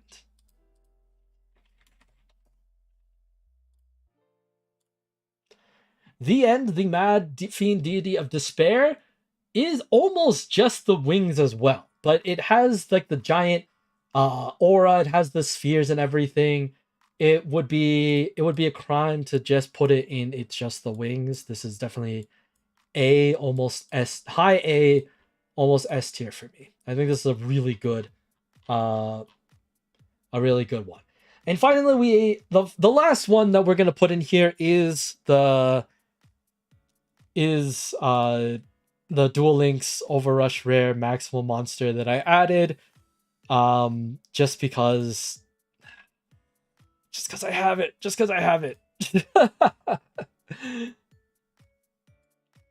That's really the main thing, huh? How do I feel about it? How do I feel about Vulcan? How do I feel about... I don't know how I feel about Vulcan. He's alright. Even in the Overrush Rare, it doesn't do anything. I'll be quite honest. I don't know why I'm thinking about this too hard. I think this is a D tier. It doesn't really do too much as an Overrush Rare. I feel it's cool that they made it an Overrush Rare in Duel Links. I'll give it that. But I don't know. Of all the max, I guess they're trying to give every Maximal Monster one, but I think they could have given the press Maximal Monster, the one that's coming out, into an Overrush Rare, and that would have been way better than this one. That's all. That's all I'm going to say about that. But that's not better than Miss Mutton's. I feel like I gave Miss Mutton too low of a score. Miss Mutton Overrush Rare, you can be a C tier. I feel bad for giving you such a low one. But okay. Yeah, we're finally done. We have managed to complete it. For S tier, we only have 4, 8, 9 cards. But I feel like these all were very deserving of their S tier rank. So that is going to be it. I'm going to end things off pretty quickly here. Thank you all so very much for watching. I'm going to post this. I'm going to share this, post this on my Twitter, post this on YouTube and stuff like that with the link, obviously, if you haven't done it yourself or if you want to do it, and add your tiers, add your other cards and stuff like that. But this is probably the last time I'm going to look at this for a while, but I feel pretty confident this is how I feel. I might change some things in between, like any of the ones that are at the cusp, up or down, depending. But yeah, I feel like this is pretty good. But we made it. We made it. Thank you so very much thank you everyone for watching, for lurking, for joining. Next week is going to be, we're going to be playtesting Rising of the Aurora. So if you want to play against me or help me deck builds, join the stream next week. And yeah, we're going to have some fun. All right, this is Protagonist signing out for today. and I will see you all next time. Peace. 砕け散る喧嘩